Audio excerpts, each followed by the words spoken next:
What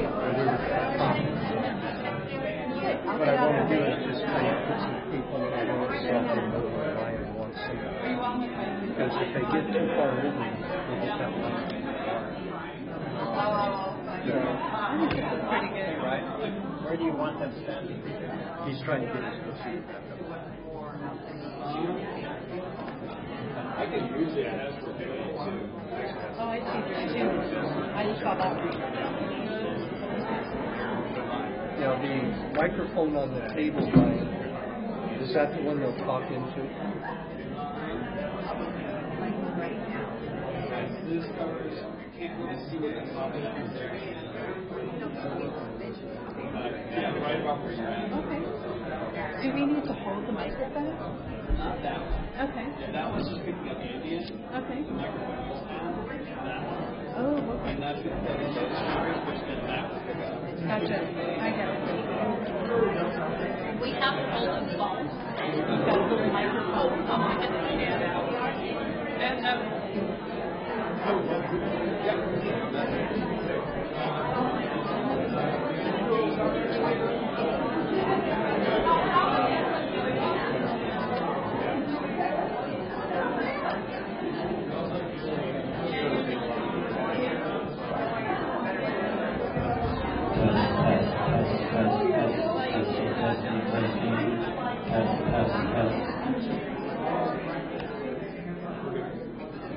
So this will be the microphone.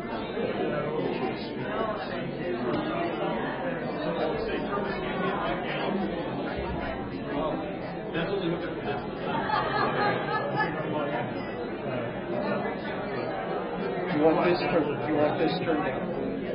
Do you want this one turned down? No, that was fine. It's just the wire right there. Probably quite down. Yeah, you go silent. And so you simply want each of the presenters to be holding this one.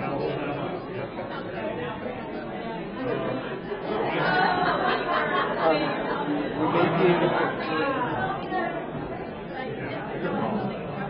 There's always been one here. Hi, Scour.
Probably sit here.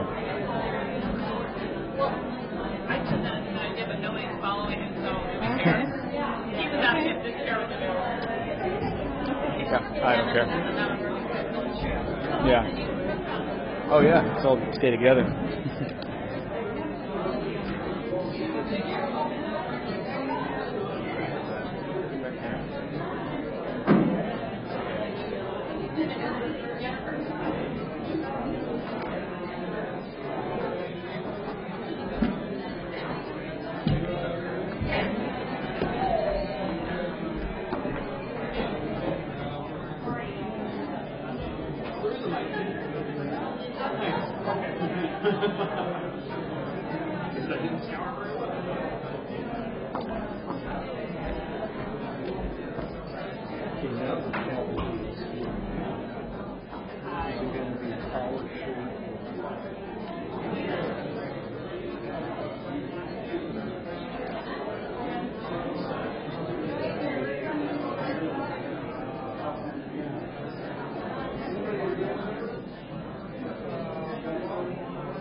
guys rather hold like freely?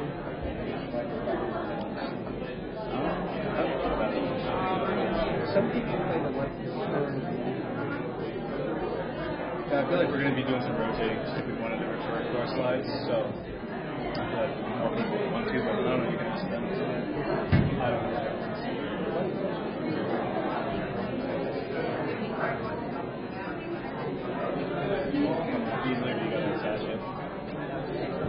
Okay.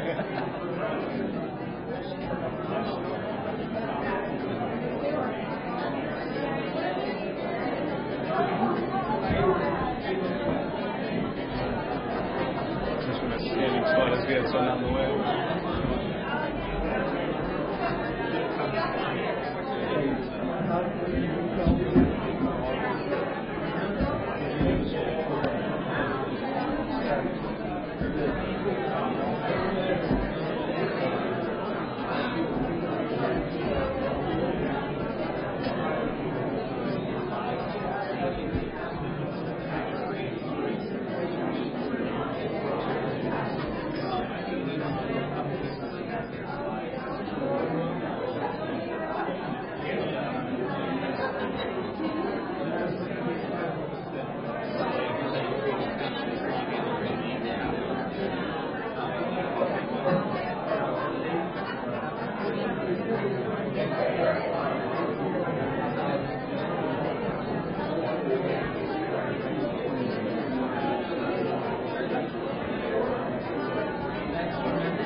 Here's the border. All right. We've got a number of people screaming.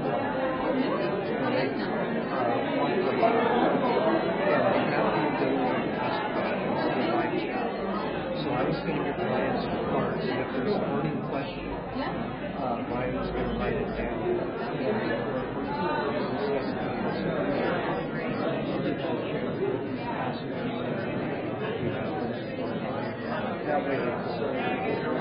Thank you.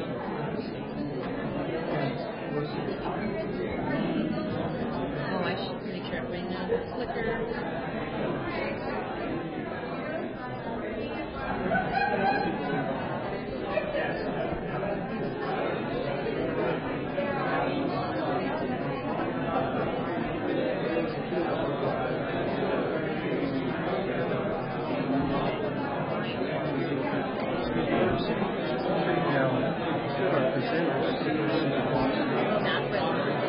Yeah, because if they come any further over, they're going to be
It's like that's low. Yeah, still high. Yeah, I'm gonna go for that. I'm gonna put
Yeah. I got this. Breakfast with champions, yeah. Okay, I'm going to go grab Sheri and bring her here. Yes. Done. Okay. You can't move more than that line. Are you waiting to get here? Behind that line. Yep. That should end right there. Here? Yeah, on this side of the line.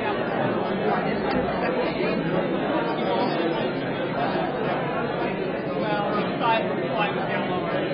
Camera's right there, right? Maybe you start blocking it? Well, we'll get to hear it again. Let's try that.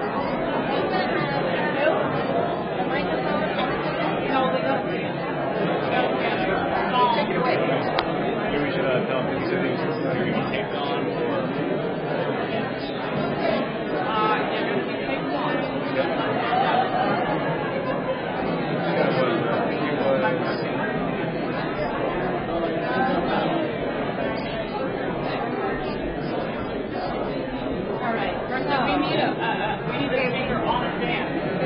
I know. Where's the duct paper? You need to. There's some builders out there.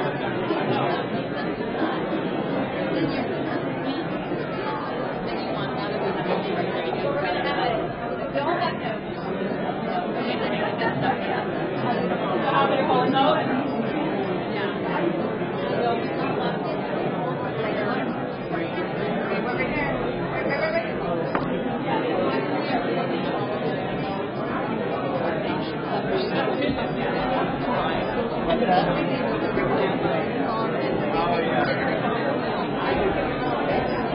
My mom has been here before. She has.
And so I've set the order between each of the seats so that you guys can see who's coming up next. Great. I think you might get one of these. I don't know. All right.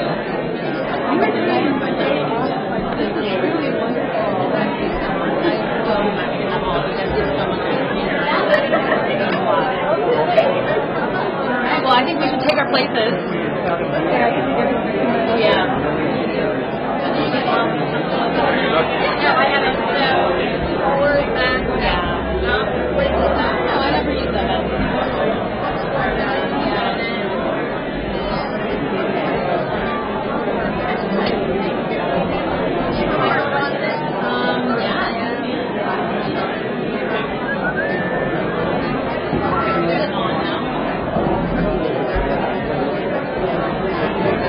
Are you on? Oh, you're on! Yay! Hello, friends. If all of you would take your seats, we'll begin on time. How exciting.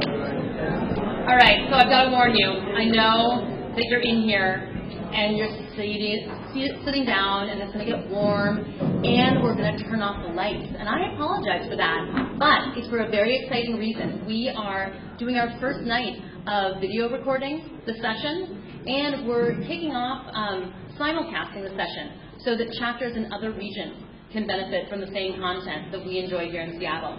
So I want to just welcome all of you to the EcoBuilding Guild May session. Tonight's session is on living large in small spaces. We've got a great group of panelists who are going to share with you a ton of great images and interesting information. But before we get started, I'm going to go get my notes. In the back, we have Mighty Energy Solutions. Yes. And they have got some of their in-ceiling heaters on display. They're a great solution for a small house because of the fact that the heating system is not occupying space on your walls. So please, after the session, take some time to visit them in the back. We have I hope all of you grabbed a sheet when you walked in that has information about small houses and resources. On the back side of that sheet, if you did not, we can send it around so that everyone can get it. On the back side of that is a listing of all of our upcoming sessions. In June, we have a session on breathing buildings, how to design buildings that are good for health and circulation. Then in July, our session is on community net zero energy homes and community power production. So there's more description in the back and all of the rest of the sessions for the rest of 2015. I would love to have a show of hands now for how you've heard about tonight's session. How many of you heard about it through the Guild's newsletter? All right. How about through the Dunn Lumber newsletter? Great. How about through Facebook? All right. Any other ways? Anybody heard about it in other ways? You can raise your hand. Sweet! Fox News, yeah! All right. Great. Next, I would love to know, how many of you, by a show of hands, are in the building industry? Are you a builder or a designer or an engineer? All right. Hello, audience. That is great. We love having so many of you in the audience. How many people are interested in having a small home someday? Wow, cool. Awesome. That's great. We're going to have to figure out how to build these all together, stacked up, because there are a lot of you. All right. Last, I want to know show me the hands of everyone who's interested in getting more involved in sustainable building. All right. So I would love to welcome you to join the Guild in a more significant way. We are a volunteer-run organization, so everything we do, from our education sessions to the green building plan to the green home tour, is all driven by volunteers. And we have a lot of fun while doing it. The SLAM is looking for 7 additional volunteers to plan the November green building plan. The education committee is looking for 6 additional members. We want people with tech experience and marketing experience, and also just a lot of interest in meeting interesting people like this panel and putting together sessions. So if you are interested in volunteering, there's a description on this clipboard of all of the different committees that the Guild has, and you can sign yourself up and specify which committee you're interested in, and then we'll follow up with you. With no further ado, Sharon DeLucas is going to kick off our evening of living large in small spaces. Oh no, I'm sorry. Got the cart way ahead of the horse. Sorry. John Alexander is going to talk to you about politics. It's just politics, and I'll keep it under 2 minutes. How many of you have heard of Initiative 732, the carbon tax initiative?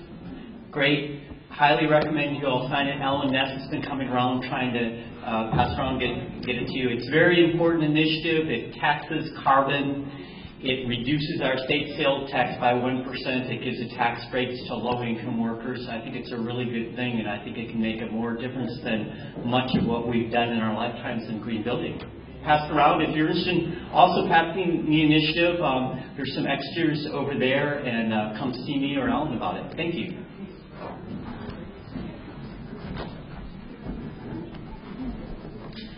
Good evening. My name is Sharon DeLucas, and I work. Can you hear me now? Yes. My name is Sharon DeLucas, and I work for Ross Chapin Architects. We are known for designing small homes that live large, as well as small cottages clustered around shared courtyards, known as pocket neighborhoods. We also have a collection of stock plans that we sell, and many of them are under 800 square feet and have been built as backyard cottages. We've also worked in many jurisdictions around the Puget Sound, in Bellevue, Kirkland, Seattle, Lake Forest Park, Langley, Port Townsend, and we've kind of found that there's different code kind of options in each of those. Tonight I'm going to share a few of the key factors and design patterns that we feel are important in designing a small home. Let me go to my side. As we go through all the presentations tonight, you will see that these patterns are kind of repeated in a variety of ways. To me, living in the Northwest is all about the life. Even on our typical gray days, if there are enough windows and their placement is right, the quality of light will help make the home feel more expansive. This is a 530 square foot attached ADU that's in the Seattle area. The dining room, a little nook there, actually faces the south. Nice sunny garden, and actually it's also a busy Seattle street.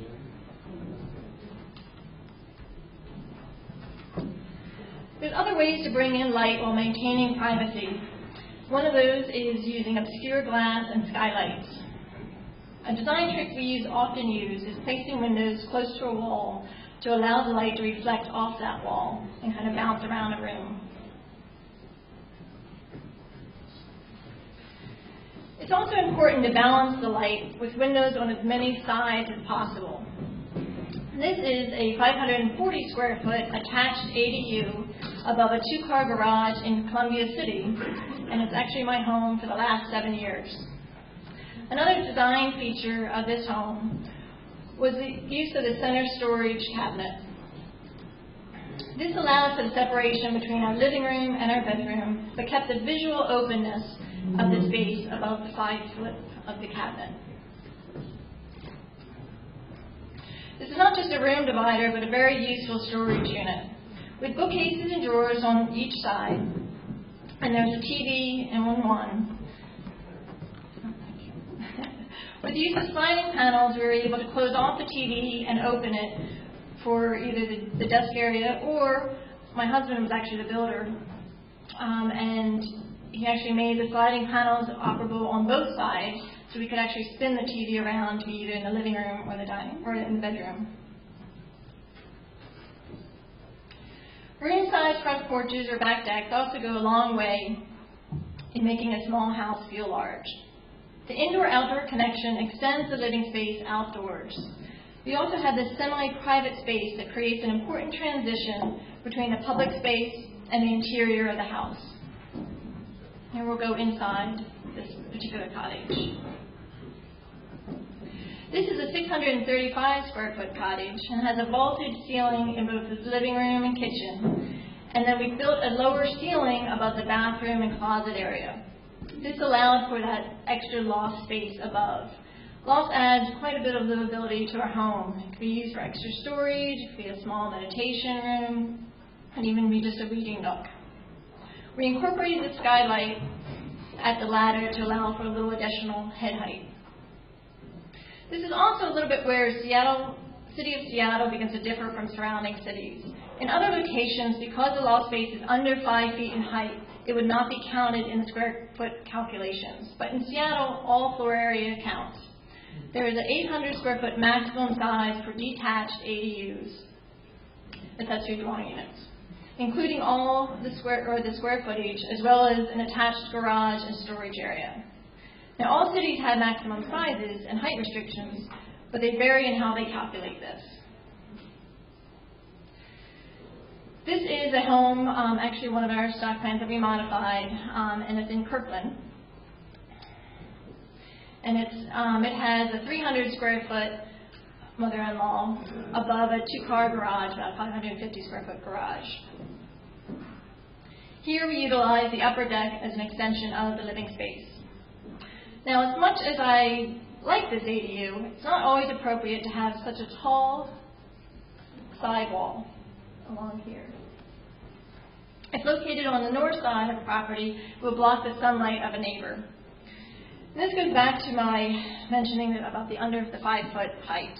Because the City of Seattle counts all square footage, it kind of forces this type of condition. The apartment over the garage is a very common housing type.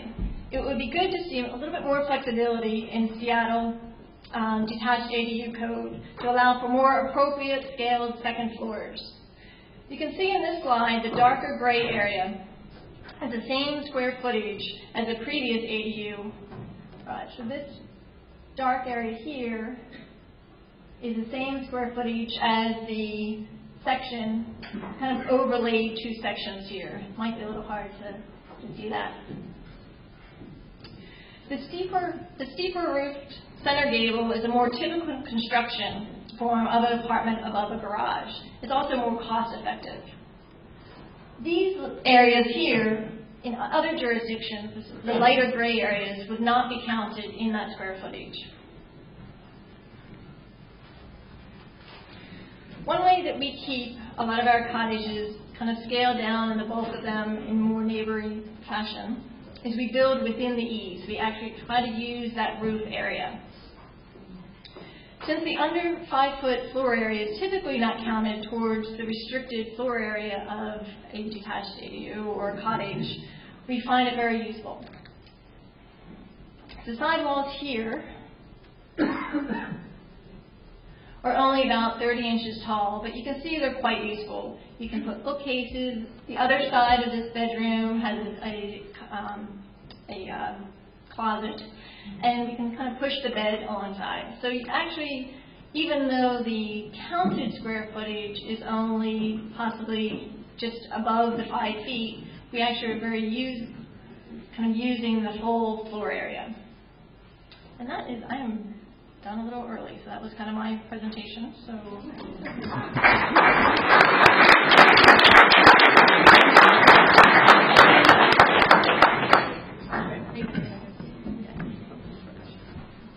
All right. Our next speaker is Jennifer Lail, who has lived in a number of tiny houses over the years and is currently living in one designed by Tim Hammer.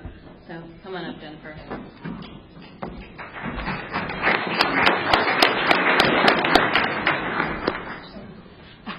That's great. Yeah, I'm a very fortunate squatter in a very beautiful house right now. This is a little bit, thank you. So I'm going to speak about my experience of living in a house that is 560 square feet.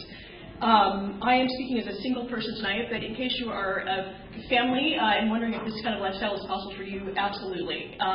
The website on the right is it's disappeared. Oh no, it is up there. tinyhousenewsletter.com is a great resource for seeing different design aspects and different aspects of lifestyle choices, including families who've made this lifestyle work. The picture on the right is of a family that moved into a small home on wheels shortly after the husband of the family died and made it work with 3. The house on the left is a fabulous little structure. I call it the Monastery. And it was designed by my friend Kim Holting up on Movie Island, who often collaborates with Ross on projects. He's the person that did the interior Third Place Pub. If any of you know that great space, this is the kind of thing he builds occasionally. So I think that there's a philosophy that underlies this kind of living. And has anybody in here read The Life-Changing Magic of Tidying Up? Actually, have you not read this book? Raise your hand.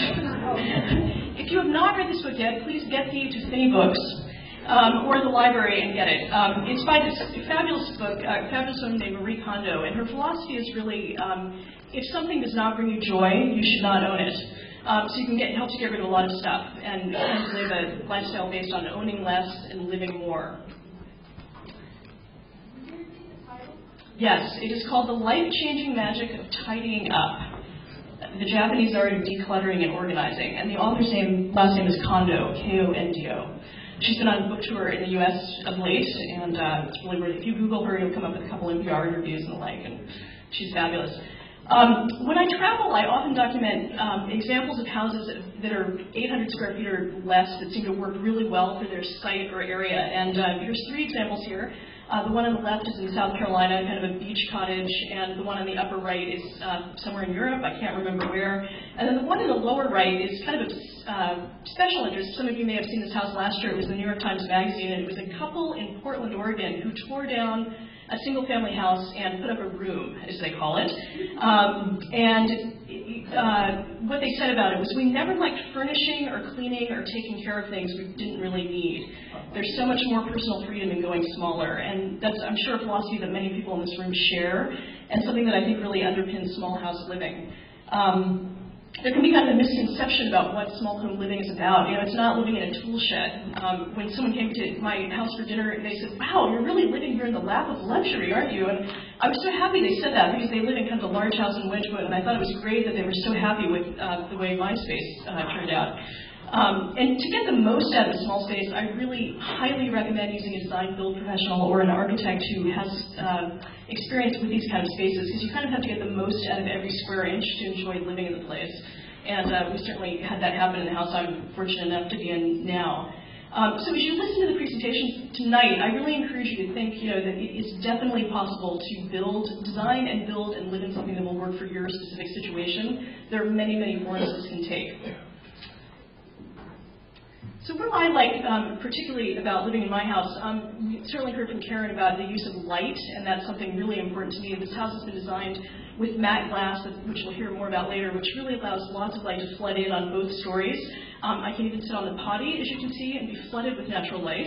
And then the stairwell, both upstairs and downstairs, makes great use of the same matte glass.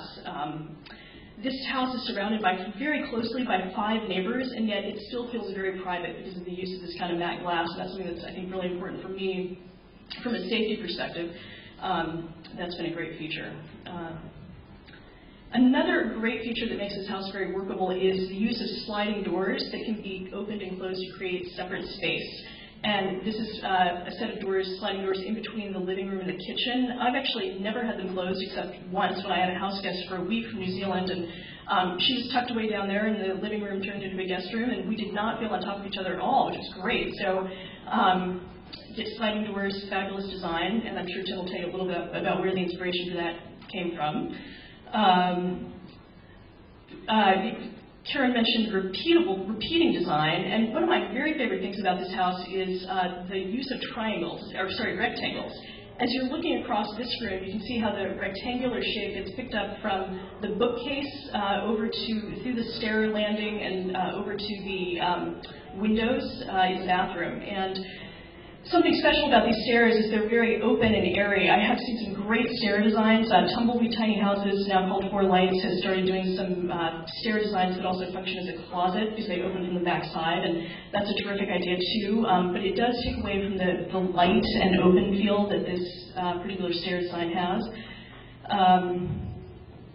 What would I say about that? Oh, something you can see is the metal roof, which I highly encourage people to use that because it's very nice to hear the rain. One of my old carpentry teachers once said, I think that good home building is like cabinet making writ large. And I think that's especially true about small house construction because really, again, every inch has to count. So you want to think very carefully about how each plane and space is working together. We have fantastic in-floor heating in this house, concrete floors. So the concrete floors feel fantastic on the feet, and there is PEX tubing that is providing heat here. So between the in-floor heating and the 6 panels that are used for the roof, I can keep the heat at 61 degrees, even on the coldest day of the year. The shower drains right into the floor. One of my favorite features of the house is that beautiful little shower drain on the right there. And the entire Puget Sound energy bill for the gas that heats all of the residential hot water for heating and bathing was $24 last month, and that's probably high. There's a tankless on-demand hot water heater, which works very well. It's upstairs and provides all the water. And I can deep clean the place in about 18 minutes, which is just, again, a fantastic, yeah, it's great. That's really, money and time that is not being spent elsewhere on maintenance. So I really appreciate the lifestyle. There was a great article in the magazine Edible Seattle earlier this month about some farmers in the quill scene, and they have a small-scale farm out on the Olympic Peninsula, and the farmer said, we're growing at a level that we can manage psychologically and physically. And that's how I feel about small home living. It's manageable because it's really human scale and how I think we're designed to be. I think also from a housing affordability standpoint, it makes a lot of sense as well. I'm a single person in my middle 40s, kind of old, but accessory dwelling units are fantastic. I'm not really interested in living in a high-rise apartment in South Lake Union. I love having a detached space, and I'm a great neighbor because I'm very quiet, and really nobody would ever notice I'm back there. The neighbors, on the other hand, have these rescue dogs. So when people are concerned about the sound coming from accessory dwelling units, I think that can be a little bit misplaced. They tend to be rented by people who are, one person or 2 people who are pretty quiet. The interaction between the two houses I wanted to mention. So this house is on a lot that the front house is the blue house.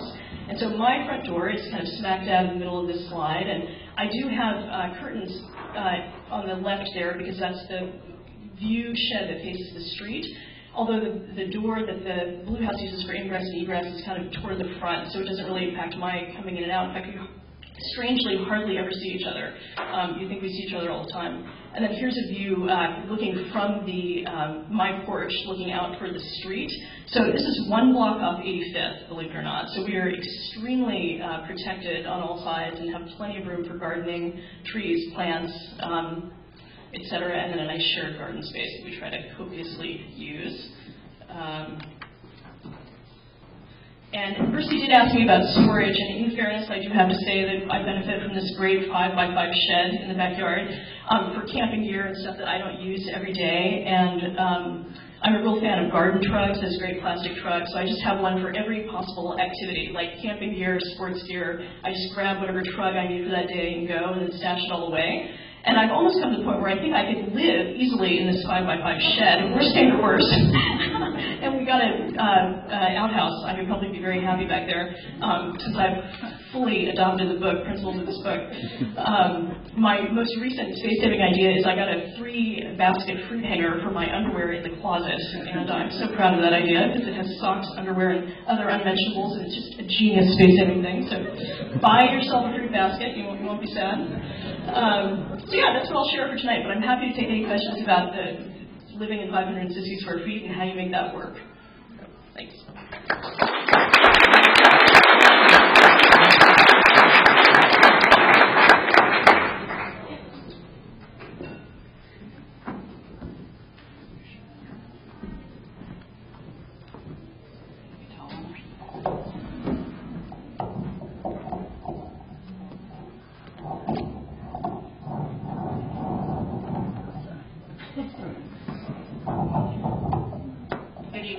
I'm Sharon Read, founder of Seattle Tiny Homes. In 2010, when I was getting ready to build another one of my spatially efficient home designs in Paulsville, I looked at the market and realized there was no way I was going to sit on a spec home in that housing economy. That's when my husband sent me a link to a tiny house, which was basically a micro version of what I was already designing on home foundations. After pondering the tiny home movement and researching what little information there was at that time, I realized that tiny homes were going to become a way of the future, an alternative living. And as you're seeing, it is. One thing I found very interesting after starting Seattle Tiny Homes was that there's interest across every generation in tiny home living. I found every generation sees great benefits from tiny home living, but in different ways and for different reasons. At the moment, approximately about 50% of my completed home sales are to parents who want to live in a child's backyard or some similar situation. About 20% are to singles and couples with up to 2 children, and 30% are for vacation homes, guest houses, offices, boomerang kids. Now, I'm only speaking to the mobile tiny homes tonight. However, those numbers I just gave you, they're not really representative of who wants a tiny house. If everyone was able to have a tiny house and park it where they want to, which is usually in a backyard or on a blank piece of property, I believe the numbers from my experience would be about 60% singles and couples with up to 2 children, 30% elderly, and 10% other.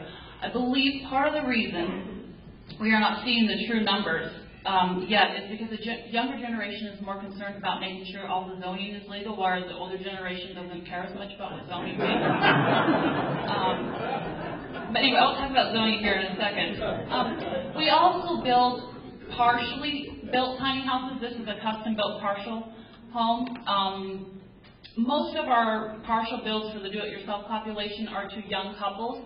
However, this home is being delivered tomorrow north of Everett to a 62-year-old lady who just retired last month, is going to spend her new free time finishing off the cabinets and the interior. Mobile tiny homes to be pulled down the road should not exceed 8.5 feet wide and 13.5 feet high to be legal in all states. Our homes range from 12 to 32 feet long, with 24 feet being about 75% of my sales.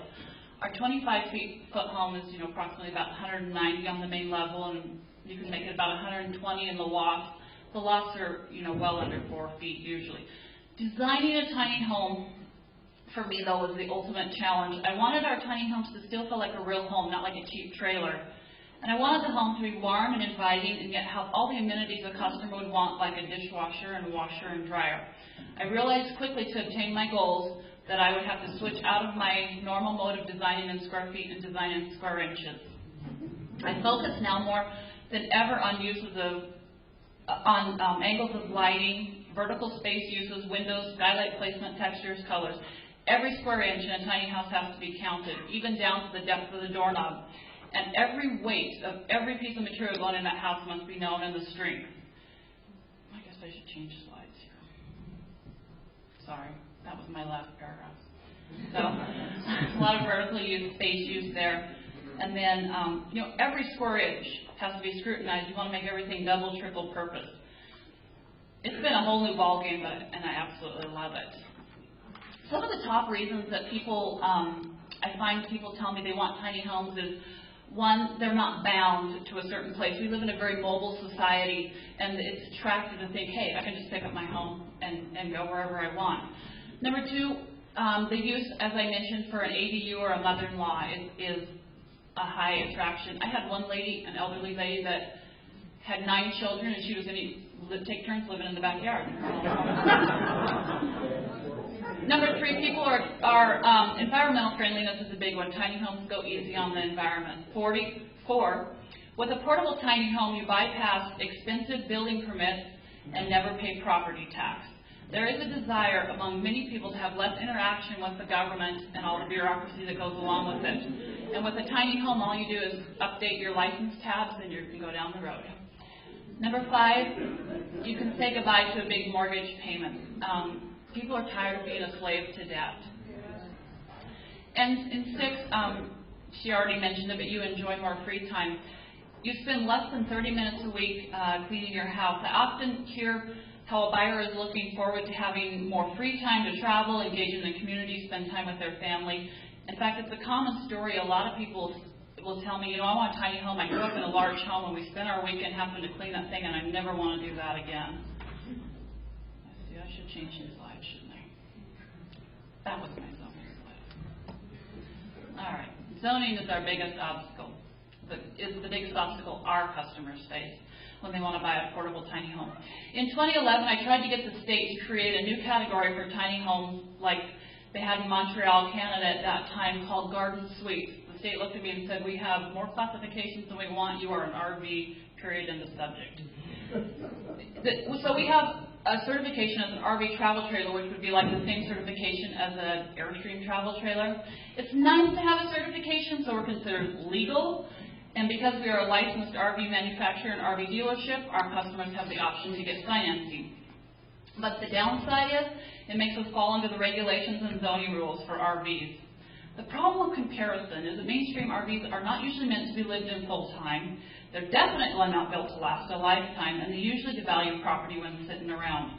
On the contrast, a beautifully built tiny home can easily match or coordinate with the existing architectural design of the buildings around it and potentially increase property value. And a Seattle tiny home is meant to be lived in full-time. Some of the do-it-yourself population thinks it's better to fall into an unregulated market and not be a licensed home. However, the houses are still on a trailer, and if your neighbor or somebody driving by complains about your tiny house to zoning authorities, you will be scrutinized and usually end up being told you cannot live in an unapproved structure or even camp in it, even though it's on your own property. There's a lot of horror stories out there about that, and I am one of those who got told I could not live in my own tiny house on my own property. Yeah, that's another story. So, let's see, so you can see the spray foam ceiling. This particular house has hydro wrap, house wrap, etc., the extra flashings. We believe the greatest environmental gains is not only to build using fewer resources to make them last a long time, not be disposable like an average RV out there. One of the biggest challenges to a small space that is going to be jostled around is keeping it airtight so that moisture cannot pass. from the outside to the inside. You get stuck in the walls and create condensation and mold buildup. We build our houses as airtight as possible using spray foams, caulks, extra flashings, and other measures. We do not build on a regular flatbed like the do-it-yourself population is using. Our trailers are specifically designed for tiny homes, and the subfloor sits down inside the trailer. Our basic construction is a 2x4 framing with multiple hurricane reinforcement measures. If any of you builders want to ask me about that later, I'll go into that. We glue and screw our structural sheathing. We use the best house wraps and rain screens available out there. And spray foam is always used in the ceiling as roof rot. It's one of the biggest problems in RVs. Our construction method is not the standard being used out by other tiny home builders. We are probably considered the highest quality builder out there. In fact, when we did the blower door test on our house, it exceeded the European passive standards. So obviously we have a venting system. I know it sounds like overkill to you builders out there what I just said, but imagine driving your home down the road 60 miles an hour, bucking a 20 or 30 mile an hour headwind. I've done it many times. This is my tiny home. It's over 4 years old, been pulled almost 15,000 miles, and is still square and mold free. The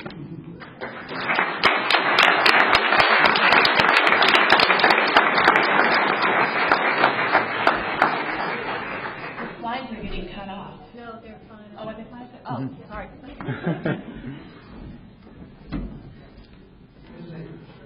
Hello? Yes.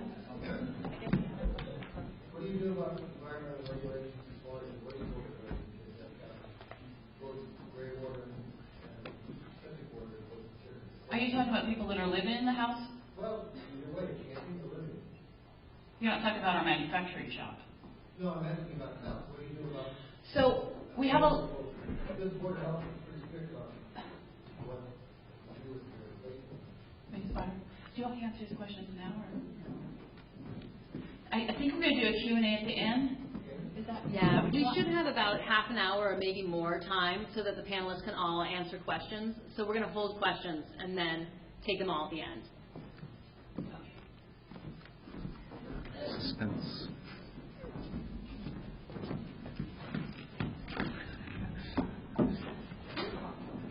Thank you.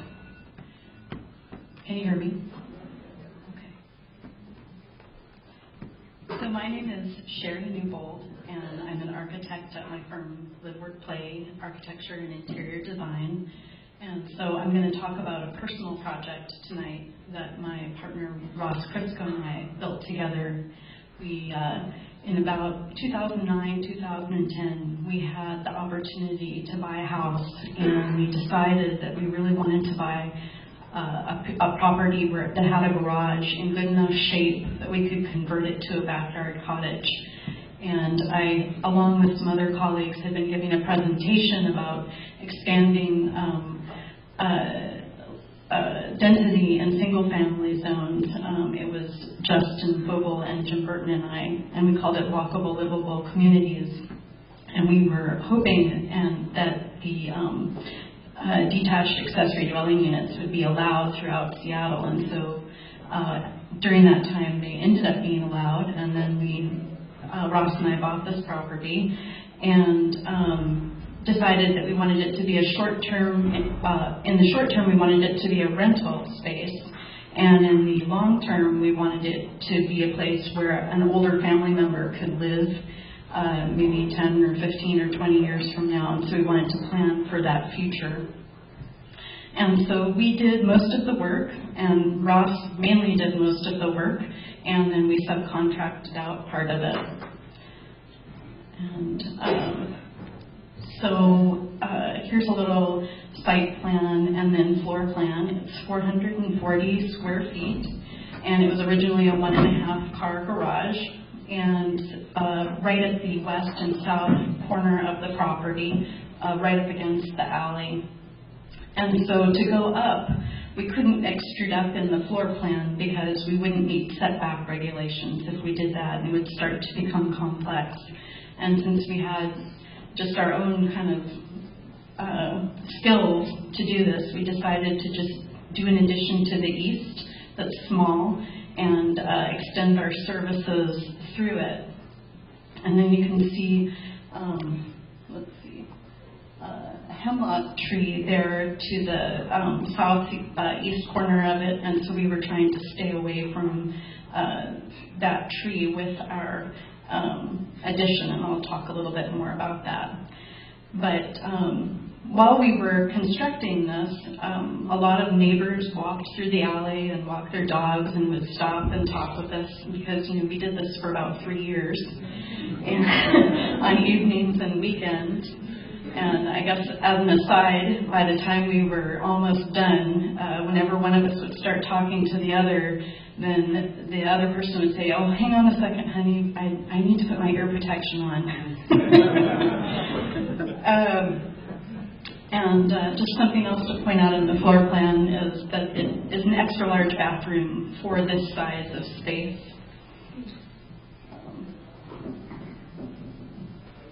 And so in this slide, you can see the original garage, and that's from the alley. It's the southwest corner, and then you can see how it transformed as we worked on it. And there to the right you can see that hemlock tree that I was talking about earlier. And so we added rain screen siding and replaced the roof, and recycled as much as we possibly could while we were working on it. And Ross trucked all the old comp shingles up to Evergreen Recycling so they could be recycled.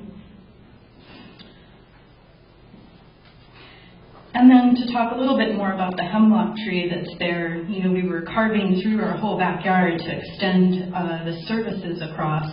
And so we had an arborist come in and take a look at the whole situation and talk with us about how to cut the roots and how far to stay away. And we actually, the addition is just is a cantilever. It's a smaller footprint for the concrete, and then we cantilevered the floor joists so we could stay away from the trees. So it's a little bit of a different way to do it than the straightforward way to do it of turning the joists.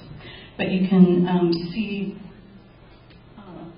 right there, that's the wall that came out where we added onto. And then on the bottom left, you can see where the cantilever is for the tree roots.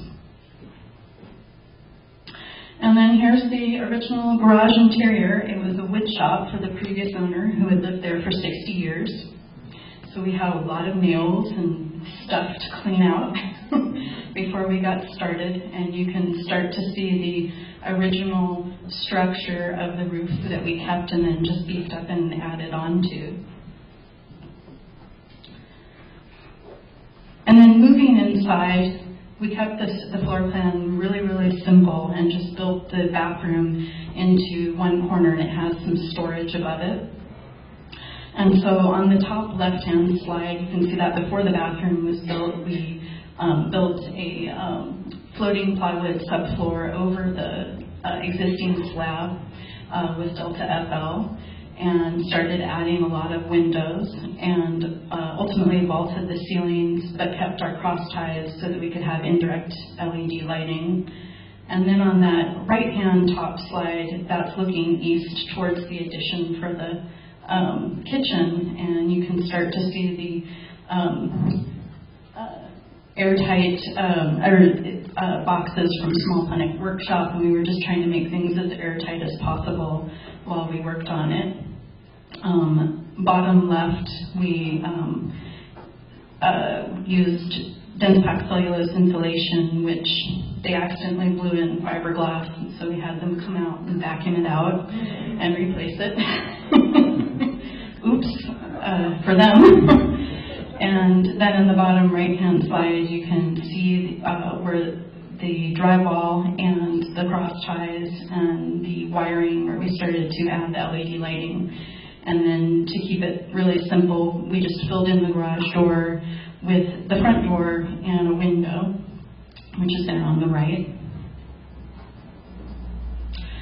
And so, as many people have talked about, to keep it feeling larger, we added a lot of daylight. So there's windows on all sides and vaulted ceilings, and then there's indirect LED lighting throughout. So in the evening, it just simply glows like a lantern, and you don't can't see where everything comes from, and used all one color except in the bathroom, all one flooring, which is marmoleum. And also in the left-hand slides, you can start to see the Ducoterra panels that are up on the ceiling, and that's the first time that I had used those and specified them, and they've worked out really well. And they keep the walls free so that you can just furnish the entire space.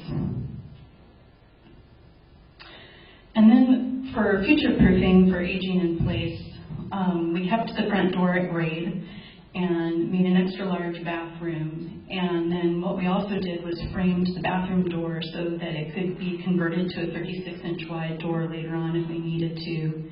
And we installed a lot of blocking for both vertical and horizontal grab bars in both the shower and toilet area. And there's the almost completed bathroom, and it has indirect LED lighting even over the shower. And then the only clear glass in the bathroom is a little tiny window where you can just contemplate the tree when you're inside the bathroom. And then we had to rent it very quickly once we were done, and so did a few photos, staging it for rental, and left the space really open so someone could do what they would like to with it. And people have put all kinds of shelving in and done, we've had 2 different renters, and they've tried a bunch of different things to make it their own, which is really fun to see. And it's all been people who are really interested in just downsizing and living very simply. And they're actually, our current tenant, Meredith, is hardly ever home. We hardly ever see her because she's always busy and out and doing things in the world. So thank you.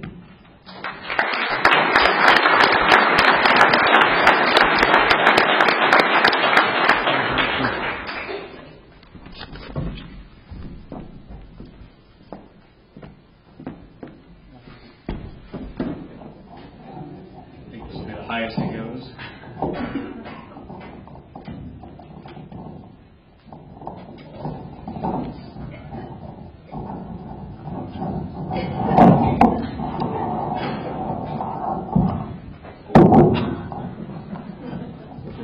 I'm not the real technician.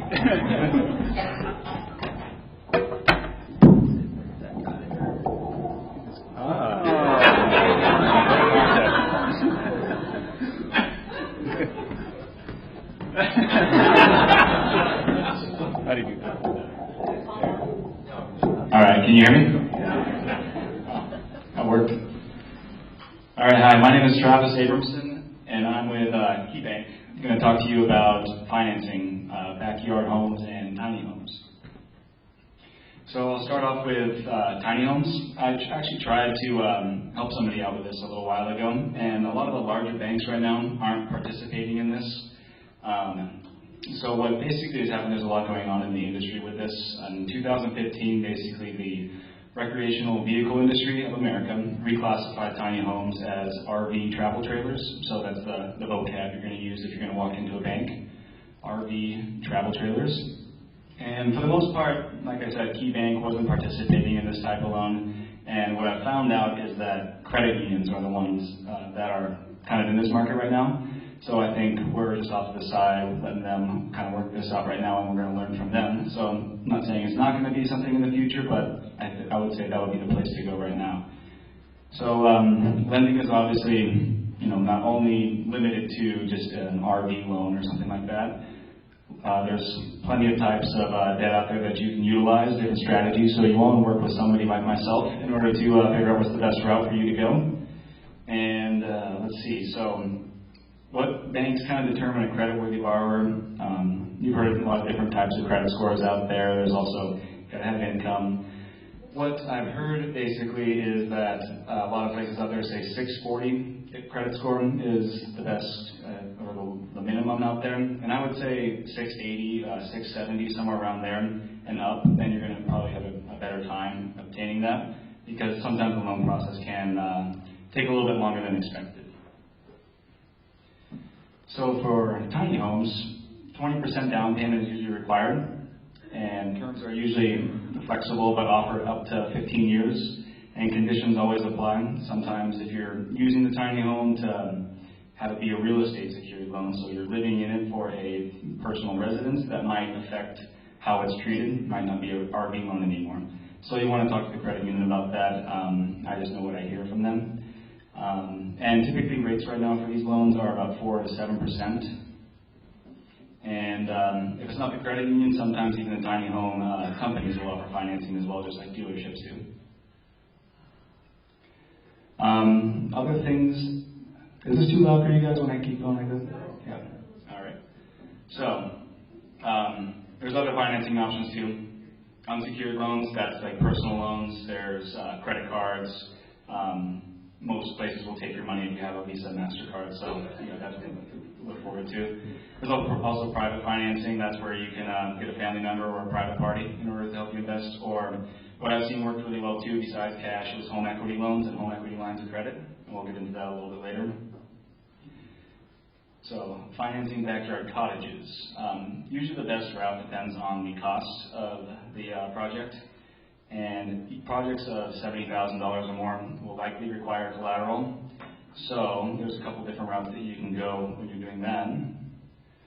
First, there's the construction loan. And many of you may have heard of a construction loan. It's basically like a mortgage that's kind of tied to the future value of the property, but it's on a much lower term, but it is fixed rate, so you don't have to worry about rising interest rates.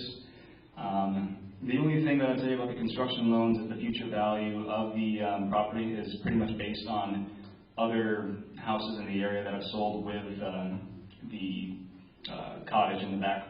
So you're basically comparing, it could be a good thing or a bad thing depending on what's sold recently. And next is tapping into your home's equity. You can go in first position, and that's normally what your mortgage is in. Second position is normally where home equity lines of credit go. Some banks can even have a third position go in, where you can go a little bit above the 100% financing on your home. You also get a possible tax deduction for that, so that's always a plus. And there's also flexible spending, depending on, and I'll get into that in a second, depending on what route you go. So there's home equity loans, and there's home equity lines of credit. Home equity loans is basically a set, term, just like a mortgage almost, and there's principal and interest that you pay each month until the term's up. You get protection from rising interest rates because it's fixed for the term of the loan, and those terms are also flexible, and the rates depend on credit and also what the term is. The home equity I like the best as an option just because it's reusable credit, so you can use it whenever the moment comes up where you need to use it. Also, there's flexible payments for budgeting. Maybe the payment might be a little bit high on the home equity loan side. So if you wanted to do interest-only payments for a while, that's something that you can also consider. And most home equity loans and lines of credit, or home equity lines of credit, offer a fixed rate option. So whatever your balance is, maybe you haven't used it all yet, but you wanted to fix a portion of it, knowing that interest rates might rise soon. That's something that you also have the option to do. So a little bit of banking industry news. Interest rates are at all-time lows now, so if you don't have the liquid cash available, or maybe it doesn't make sense to sell everything right now to acquire something, then I would definitely recommend taking advantage of the low interest rates right now because they're supposed to start creeping up gradually towards the end of the year, possibly even in a couple months. So another thing to note is different banks have different policies and guidelines. So if somebody can't do something, don't give up. There's always, the Wells Fargo down the road, or there's KeyBank, Credit Union, the Washington Federals. They all are pretty much dime a dozen out there in all different companies. Just like each client, each situation is unique, and each bank will be different in how they're going to lend and look at each situation. So that's kind of the gist of it. I didn't want to get too much into detail, just because I know everybody is in a different situation, like I just said. So if you have questions, I'm happy to answer any at the end of the segment.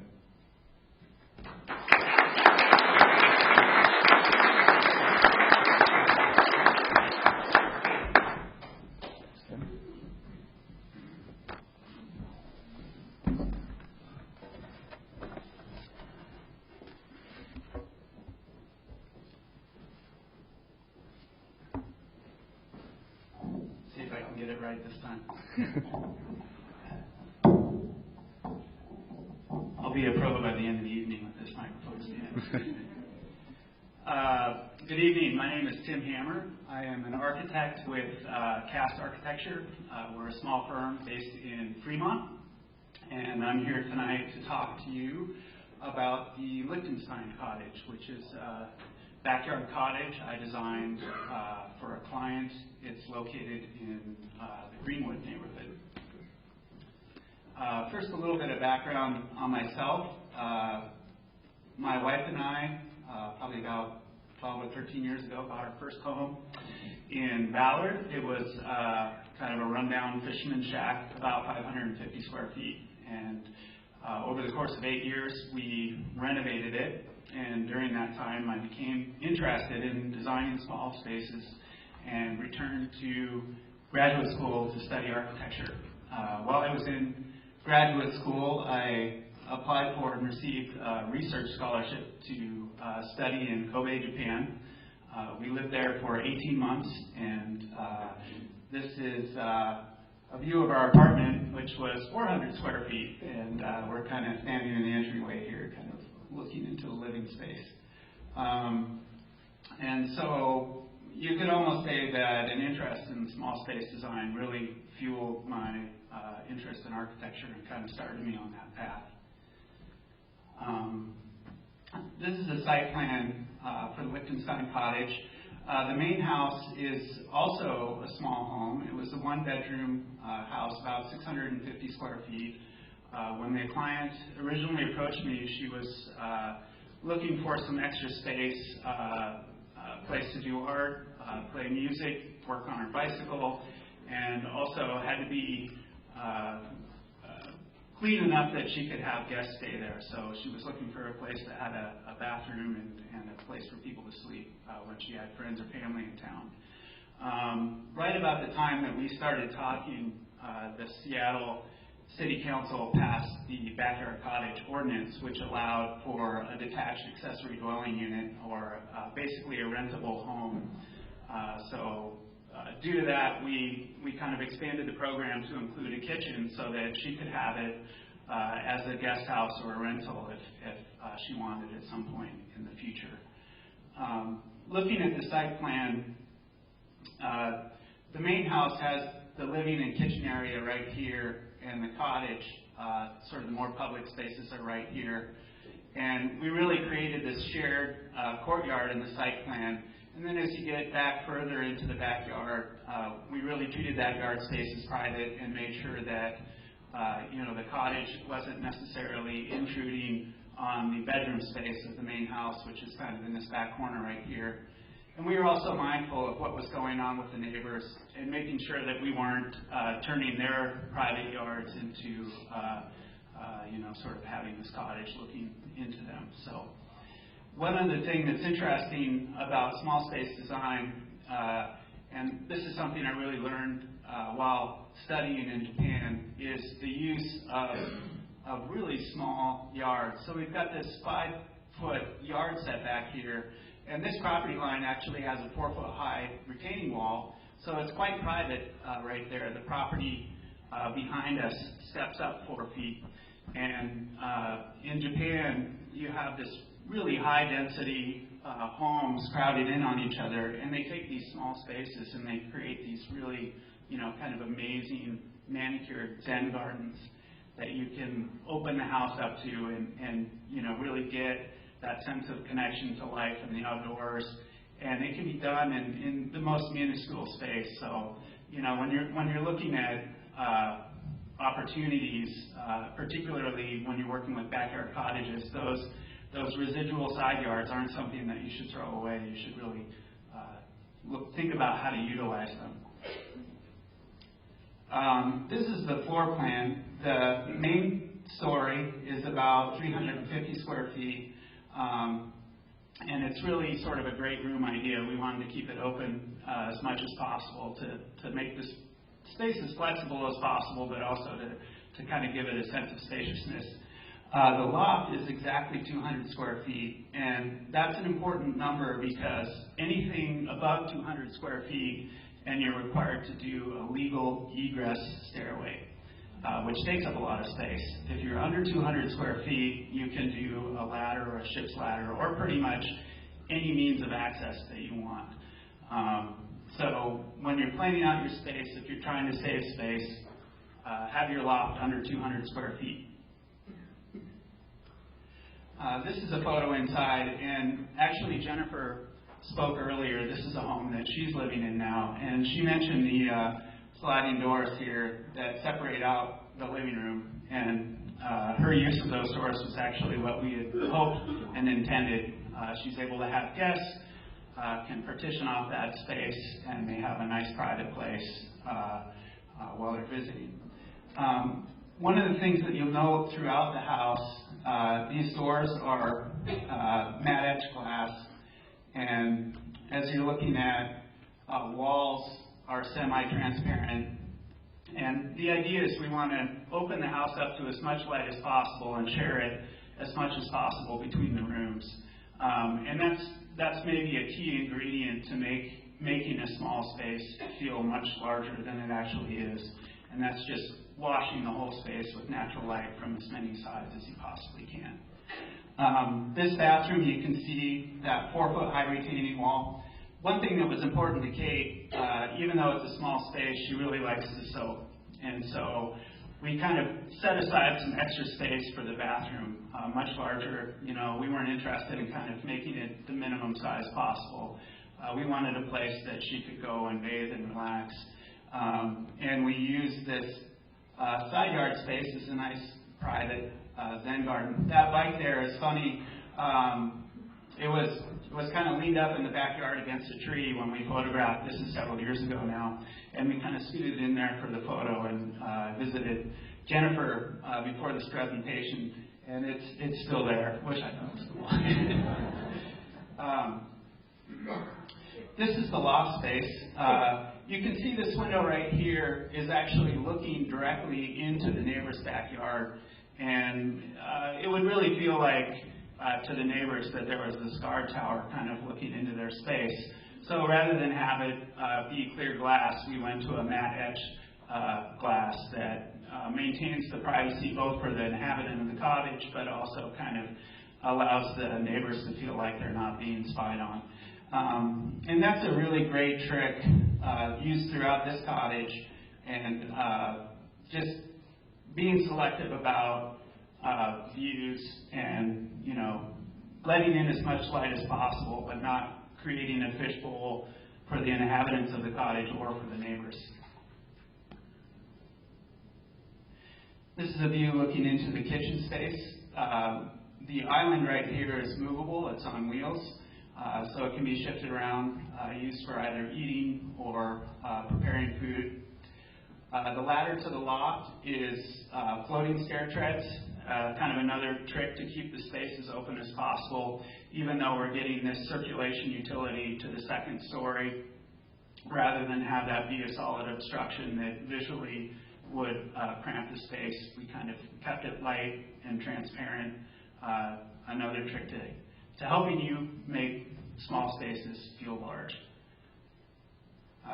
And here's the bathroom she was talking about. So floor to ceiling window, matte etch glass. You sit on your throne there.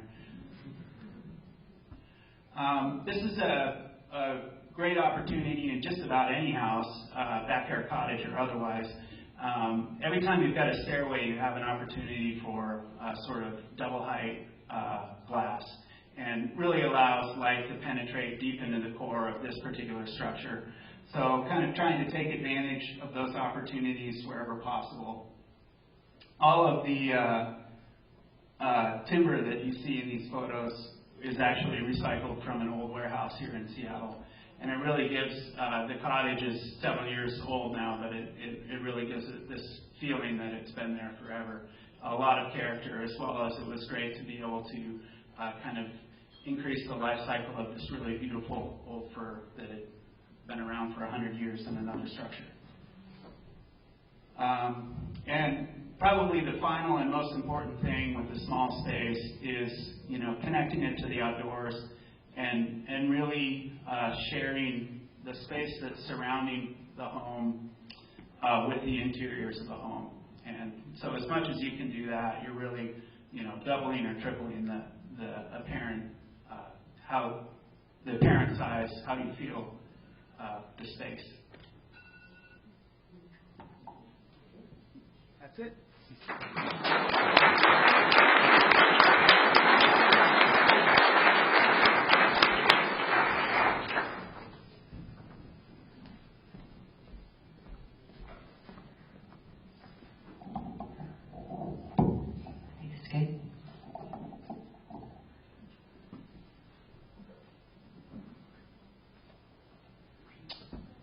Good evening. I'm Rob from Green Pod Development in Port Townsend. We're a women-owned business, and we are working on creating small homes for people in sustainable lifestyles. Tonight I'm supposed to be talking a little bit about modular homes, although in doing that I'm going to have to take a little bit of a journey of how we got to this point. Even though I've been designing, architectural designer, interior designer for about 40 years, the last 10 years we brought in the Bill Green guidelines for Jefferson County and Port Townsend. And what I realized at that time, as you can sort of see, there feels like a race against time for things to start happening and to evolve, and people to get how important it is to live lighter. So we really took that on as a project. So what I realized was that there was so much information out there, and I really needed a whole team of people to do it. And my houses kept coming in over budget, and I didn't have a handle on that. And it was because that really everything has to be specified in the house for the contractors to really get a good idea of what they're bidding on. Otherwise, you get all these allowances. So I had to really kind of say, okay, I want to stop, I want to take time, I want to build a team. We want to really have a community project here. So this actually is a modular home that we did. We took to the Seattle Home Show for the Green Show, and we were acknowledged for it, and we brought it back because it was so important to us because everything in it was made in Port Townsend. Here's our little factory. It's a whole journey on this one. So one of the things that I wanted to just drive home is that I was going to just show people how I would do it if it was, after all this. This is really what you need to focus on. You need to focus on energy efficiency. You need to focus on low maintenance. The products that we picked to mainstream sort of sustainability would be Premier's structurally insulated panels. They're stronger, they're straighter. I didn't have to worry about mold. There's no thermal transmission of cold through the studs. There's no job waste. It basically encapsulates. This gives you a little shell that I don't have to worry about the little birds coming in the eaves because it's all solid, or the rats coming in. The problems that we all seem to be getting along the way. The roof is an example that the roofing was metal. This is, it can be recycled. It is recyclable. It has a 30-year warranty, 30 to 40-year warranty on it, and it, we can drink the rain off of it. So, that's another great product that we recommend. You can see that these are Sierra Pacific windows, which are FSI certified, which means that they're monitoring where they're getting their wood from. So here we are, and the whole project, as we were trying to get ready for it, took 6 weeks to do. So as I mentioned, we've enrolled all of our artisans, and we have about 30 different local artisans on this project. And the motif was using fir, FSC certified or reclaimed. We had sort of a guidelines, that everything in here wanted to be non-toxic. So that's a paper stone ridge-light, I think it was ridge-light on the countertops. So some of the, as they say, I love the structurally insulated panels. They're like 60% more energy, 60-70% more energy efficient. But with that, it's about 300% more a tighter house. So it's paramount for you to start focusing on indoor air quality. So it's sort of where we wanted to evolve to and help the people that are in these smaller homes sort of be healthier. So we also wanted them to live more sustainably. So some of the things that you're going to see right here, right now, if I can get this going, is it's a refrigerator that has a no mold and mildew feature on it. That's an induction cooktop right there because we really don't want to be using any combustibles in our houses anymore. Again, this is all about indoor air quality. The other thing that we wanted, we call this a water house because we wanted to honor water as one of our natural resources that is getting really limited. So we wanted to showcase how you could do a bunch of acknowledge recycling it and saving the water. This up here in the top corner, or up there, there we are, is a Kangen adjustable pH water system that I included in this project because it was it filters the water and so it's making it drinkable, and the pH also lets you disinfect all of your insides, the mold and mildew, and it also can take that kind of oily film off of your vegetables too. So it was really important to notice that we're not storing any detergents or chemicals, and we're not putting those into the environment. So I really wanted to at least showcase this and give people the idea that this is another way we can really make a difference. What I didn't like about it was that the water was down the sink, so we figured out a way that the water could be stored and go into a kind of an outside water garden, which is always fun, a vertical garden. It's always nice to have.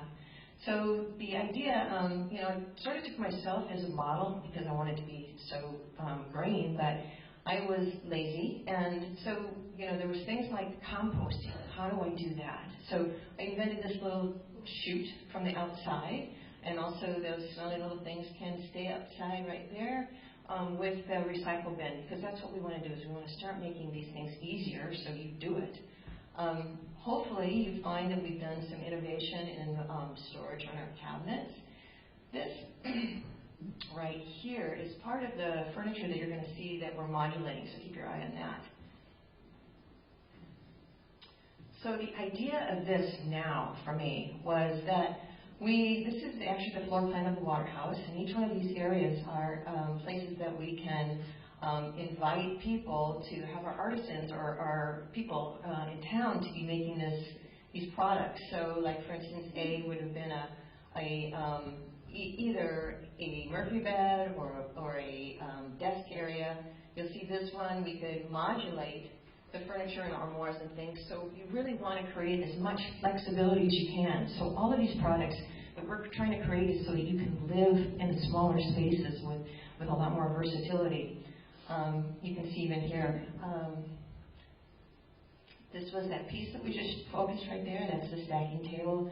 This, like the textiles, is a American clay, which sort of again, it's about indoor air quality. You'll see woven bamboo on the floor, which is, again, one of the harder products about being durable. My partner's a textile designer, so I knew this project would be really fun because we could really make smaller homes look luxurious and feel, have fun with it. So we could do the sheets of towels, bedding, and everything, every part of this, as well as she started with a new product with a new tobacco dye. So in the future, we're hoping to do the stains and the paints and everything else. Here's the bathroom, one of my favorite girl parts, I can tell, is the cleanability. Yay. We raise the toilets off the floor. We have faucets off the walls. We raise the cabinets. You can see for aging in place, again, we're doing the linear drain, and there's a heated floor under it. This one is a different house. This one's called the Newbold Pod, and I'm showing it to you for two reasons. One is that both these houses are just going to be in the new tiny house hunting series in 2 weeks, so that'll be fun if you want to watch that. This is an opportunity to see that in that shopping cart approach that we use, You could have chosen these windows that are sheetrock wrapped. So these windows, for instance, would have been $20,000 less than the other windows in the water house. So we can bring people in budget. Also, you can see that it's sort of we're able to have like little communities of pods. So in the end, you saw 2 modular homes, but really we're having troubles with the banks loading on the modular homes because they want to be built from the ground up. We're having troubles bringing them across on the Bainbridge bridge or taking them onto ferries. It's really difficult actually in a lot of situations. And there's stigma about it, so that the communities are thinking they're mobile homes. So even though that these are one of the best houses built, durable houses out there, we're still having that stigma. So this is sort of a win-win situation. So you have the 6 panels that are already modulated. They're built in the factory and they're sent to the site. We can build the outside in about 3 days. We can use the same sustainable recipe. This house right here also was one of my favorites because it took the tree down and we milled all the wood and we could use that for the beams and every part of it. So the future that we're trying to create is, again, collaborating with all you people here. And I'm really excited to be here. Thank you very much. You've done an amazing job on this program here tonight. So I thank you so much for even inviting us. And also just to create a future that we can all work together in ways that, everybody can, we can put all this information really quickly so we can all move forward. Thank you very much.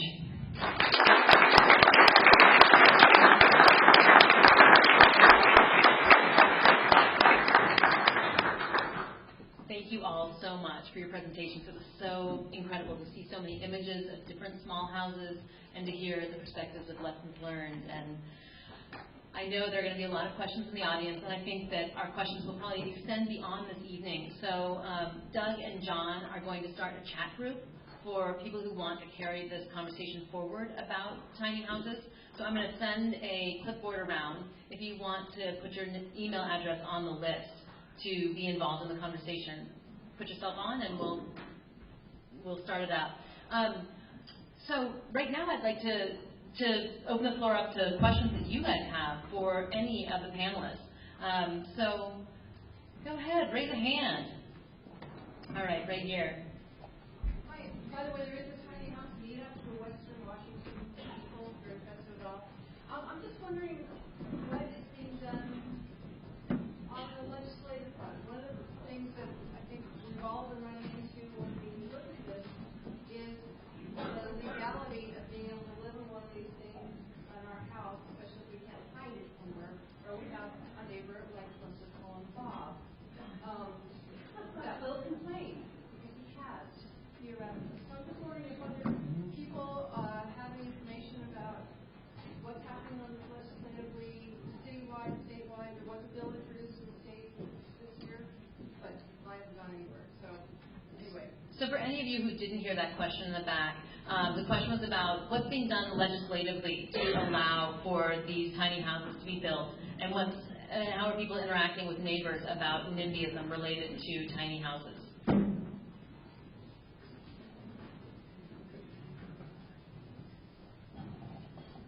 Anybody want to take that one? I'll just mention that our neighbors like the idea so much that they built their own backyard cottage.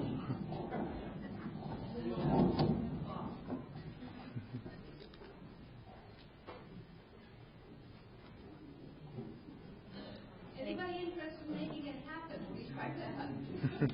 Maybe that's something I'll throw up in the chat room. So, yeah, that sounds good. It's a drag. I think you're talking mainly about tiny houses, and I can't speak to that. Yeah.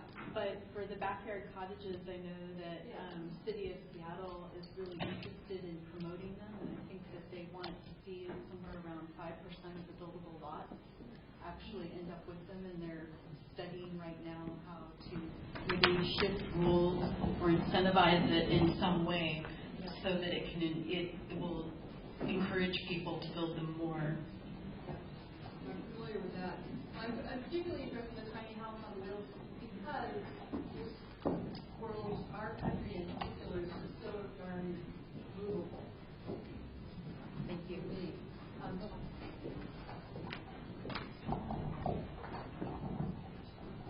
For the mobile tiny homes, there's been several people try to start legislation.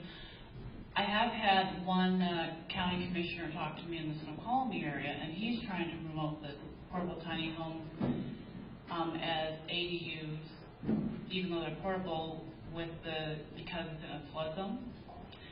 So there's people trying to push forward with loopholes, things like that. And sometimes I've had people go down to zoning and planning their particular area, and you'll get a different answer with every person you talk to. But sometimes they can get them to sign off and bend the rules a little bit. So it's sort of a case-by-case basis down at zoning and planning. Can you repeat it, please? Yes, the question is what do you do with the wastewater? The wastewater in the tiny homes, so they're RVs. And of course, the greatest issue is black water, your toilet. Most of the we don't get involved in regulations. I can tell you that we're a licensed RV travel trailer, and so anywhere it's legal to park your RV travel trailer, you can park it. But most of the homes I'm building either have a composting toilet system or an incinerator toilet in them, usually the Incinolect. But do you tell your customers when they come to buy it, buy your homes, put it on a lot? They are legal in an RV. In an RV? Yes, and my homes are licensed as RV travel trailers. They're inspected and tagged and everything. So if it's legal to have an RV there, then you can have one of our tiny homes there. Is there a gray water tank? You don't usually tank the water unless you plan on going somewhere, like off-road. Most of these tiny homes are being put somewhere for a long period of time. So they either hook them up to like a septic sewer. Some people create their own septic. Use biodegradable soap. I don't ask, and I don't tell. That seems to be your position, but don't you think you should be more forthcoming with your clients as to what they're restricted to do? Everybody is different. Every place is different, and every person you talk to is different. They're an RV. They're a legally licensed RV. Period.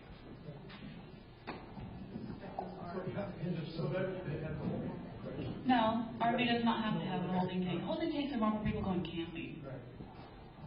Mine does have holding tanks to go to shows, and I want to be able to run my water. Laura, way in the back.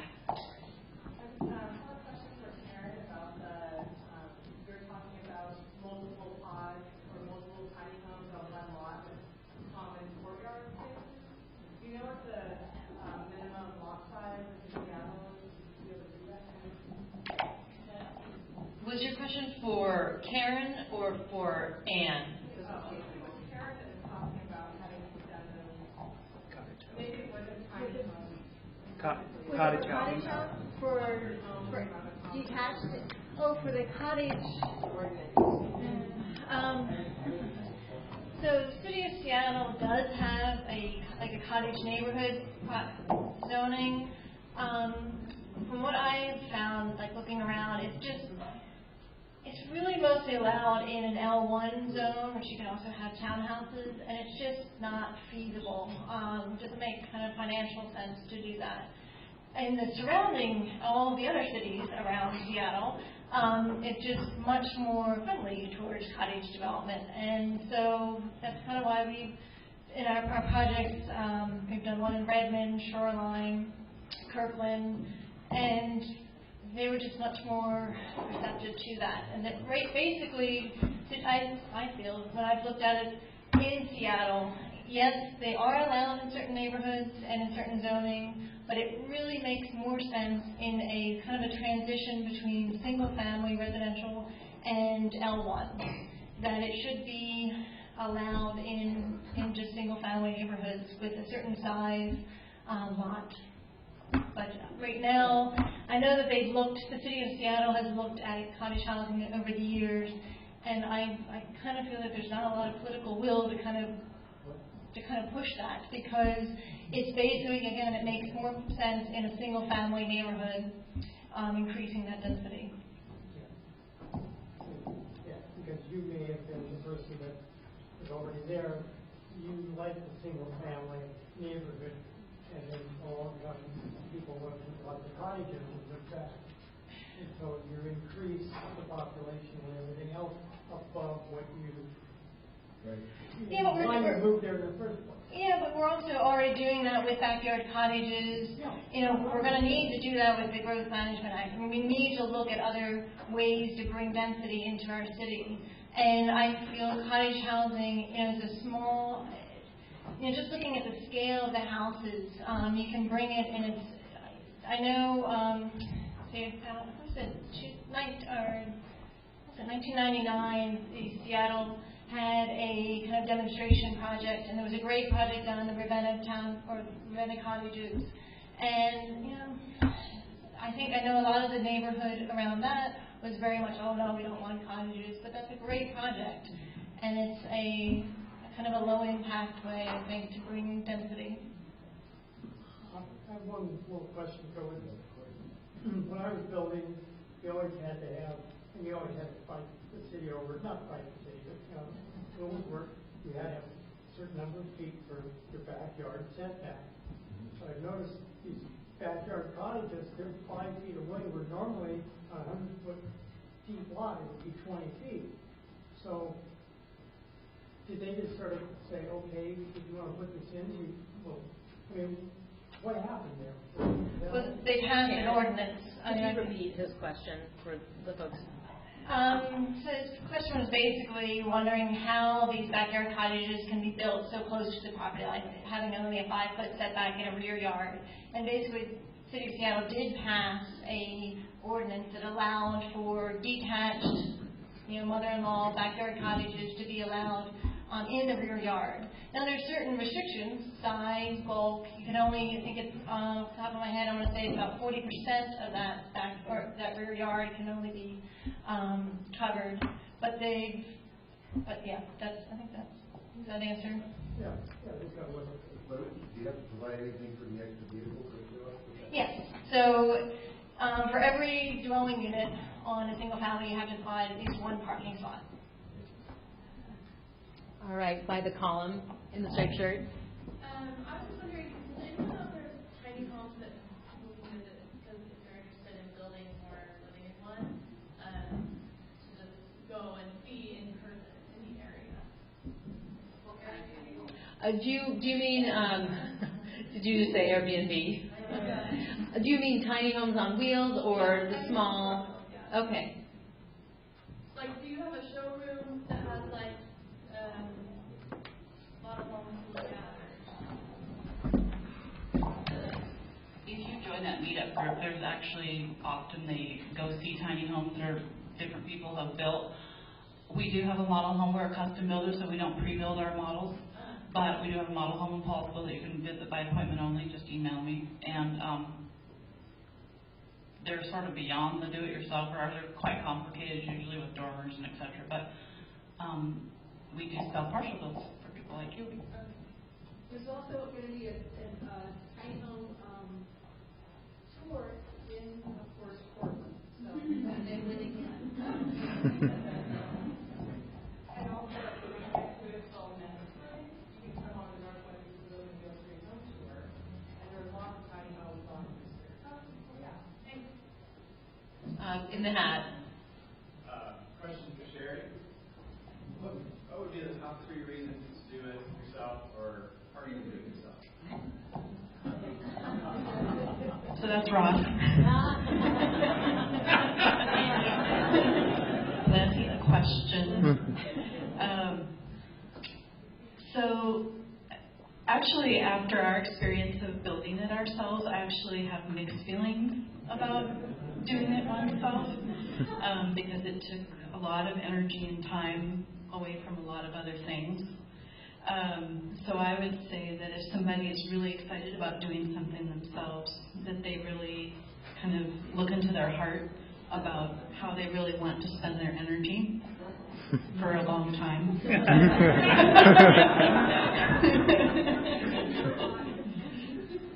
That being said, I felt like it was a process where we got to learn a lot. Like as an architect, I got to learn a lot because I typically don't build anything, and I just draw things and other people build them. And so, so I felt like I gained a huge amount of experience doing that.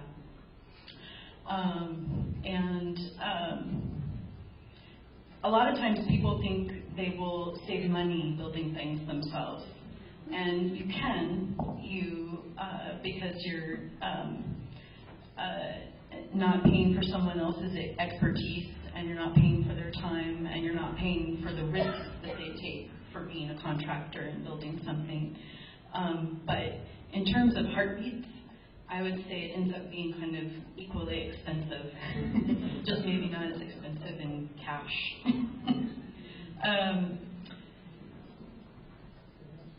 Yeah, I think probably people could come up to me afterwards and I could say more about it. Go ahead. Question for Sharon of Seattle Tiny Homes, and a question for the developer of the water house. Can you share with us your cost to retail that product to an end user at this point? So if I was to say, Sharon, I want a home exactly like the one that you showed behind the shed and pick up, but would that home retail today? FOB your facility. Like I said, we build custom, so it depends on what countertops you want, what finishes, etc. But on average, since 24 foot is my most average, most commonly sold size, my most average price point is probably $72,000 to $74,000. Okay. And for Waterhouse, what was the landed installed cost or completed cost on that home? Recognizing there are two different animals by light years. Yeah. As just like we were telling, it's kind of like buying a car. I would say the shell for the 450 square feet would be around $6,000. That's the high end materials, and then the low end materials on it would be around $80. As far as completing the whole inside, the water house itself with the the beautiful fur and everything else was more like $110,000, and with all the art in it, I think we're at $125,000.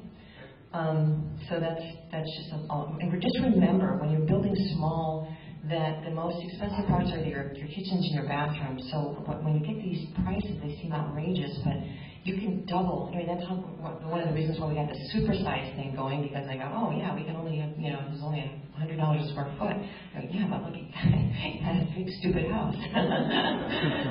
So that's what I try to educate people on. It's not a fair comparison to say, people come up, how much does it cost per square foot? I said, let's talk square inches.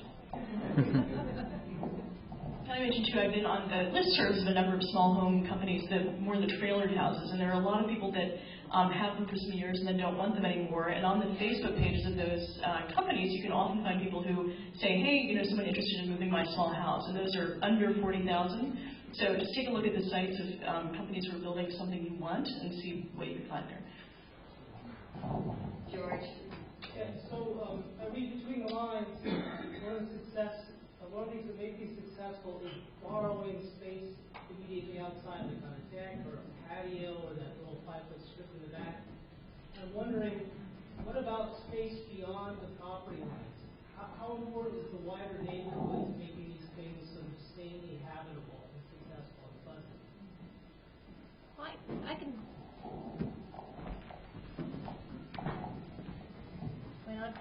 I can speak from my personal experience. I've actually, that first image that was in the dining nook was an attached ADU, and that was actually the home my husband and I are currently building and living in the apartment.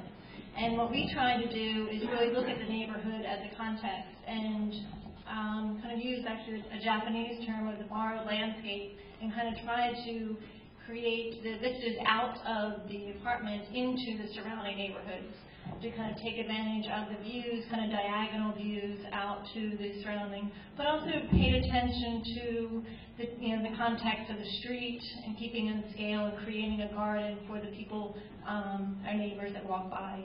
We actually had built a house next to us, and in 2009. And so we definitely were thinking when we built that, how we would live next door to that. And I think for all of the cottages, just paying attention to where they're being built, looking at your neighbors, trying to be a good neighbor is always important. There's a question from our online audience. So online audience wants to know if there are any issues that you've encountered with hooking up to city sewer systems, or any opinions or thoughts on that whole topic. So I think that's applicable to all of you, right? For backyard cottages, it's real straightforward. Could you repeat that question? The question was hooking up to city sewer systems. With Seattle backyard cottage ordinance, they're really treated like houses, and for the most part, they fall under many, if not all, of the same regulations there. And for the mobile tiny homes, I'm sure that's a whole other ball of wax.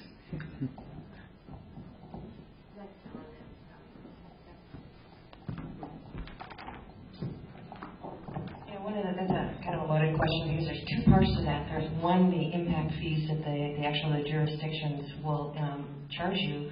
Then there's also the neighborhoods, if there was an early tie-in or how they've structured that. And then there's how deep you have to dig in order to get to the lines. So all of those are great things to figure out before you start building.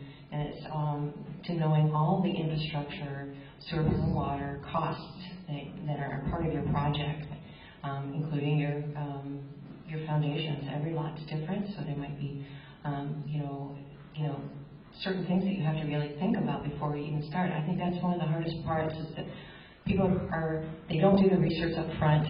So when they start the house, they're already behind, and then they start making these shortcuts, and it's like we can never catch up. So now I have a whole sheet that we look at, that we pay attention to all of the different costs for permitting or geotax or whatever wetland. You have to go and you figure out every site what's going to be happen and the setbacks, and if it's from the if there's any fire regulations, if you're going to have a fire hydrant required. So anyway, do your homework, and it should be all with your building departments available. Again, we're an RV, so you need an RV hookup. If they allow you to create an RV hookup in your yard, then you need to. Every area is different, and each different part of the city has different rules too. Sometimes, so you just have to go down and ask. Andrew. I'm thinking more of the mobile tiny home, but is there any rules around if you have a piece of property and you want to be a landlord, is it legal to claim that as income, and can you be covered under landlord-tenant laws? Is there any matchmaking service? How mature is that kind of relationship between this deal? Because owning a tiny home really happens. I guess that's somewhere to put it. So Andrew's question has a lot more to do with legality of the tiny house movement and how whether you could put a mobile tiny house in your backyard and then legally claim that income. It's exciting to see how Sharon handled this question.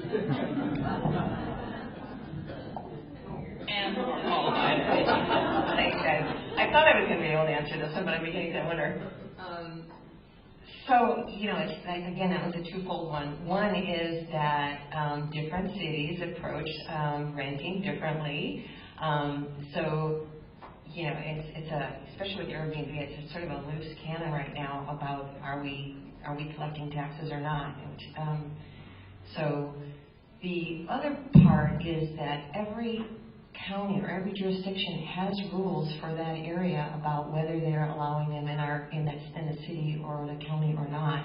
So, for instance, Port Townsend does not allow any modular or the tiny homes in the city or the RVs. So, but as I say, it's all written in the zoning laws that you can look up on your property.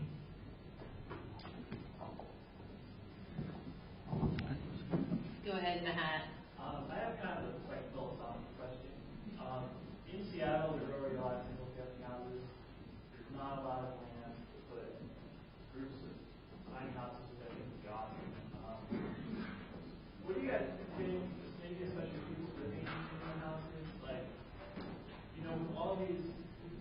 large houses, people could easily share them and would kind of be like a pseudo tiny house. Do you think people are looking for these tiny houses because they want the privacy, and do you think that is going to change maybe, like culturally, or do you think that is just on a train and it's not going to happen? So I'm going to try and paraphrase that. So the question is, for the panel, do you think that people are seeking the tiny houses to be alone, to be in isolation, or is there an opportunity for conversion maybe of existing large houses to create tiny house living experiences within a shared larger house situation?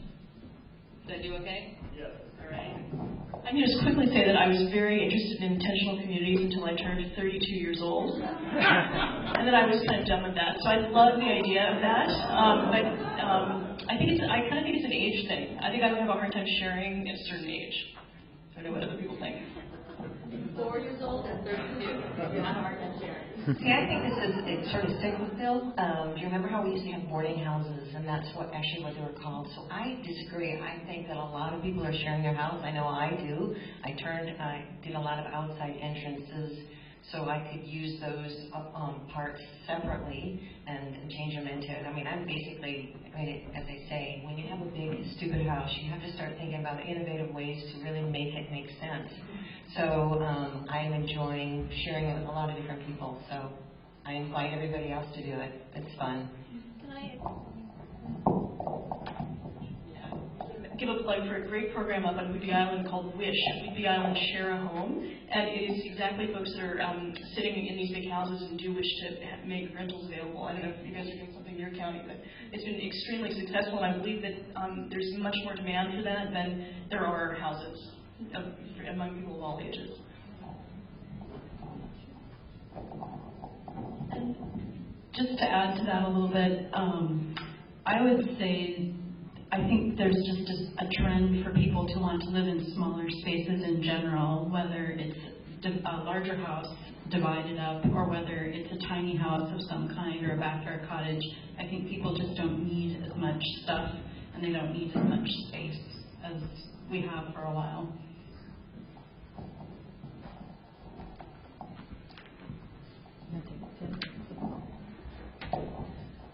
So as I mentioned, one of the other parts of the firm that I work for at Ross Chapin Architects, we do pocket neighborhoods where basically cottages clustered around shared courtyards, and we are definitely finding an interest nationally. Our work is not just in Washington State, but is nationally. We have projects all across the country, and we get calls all the time from developers wanting to build, pocket neighborhoods, small cottages clustered around courtyards. So we feel that there is definitely a demand out there for the community aspect.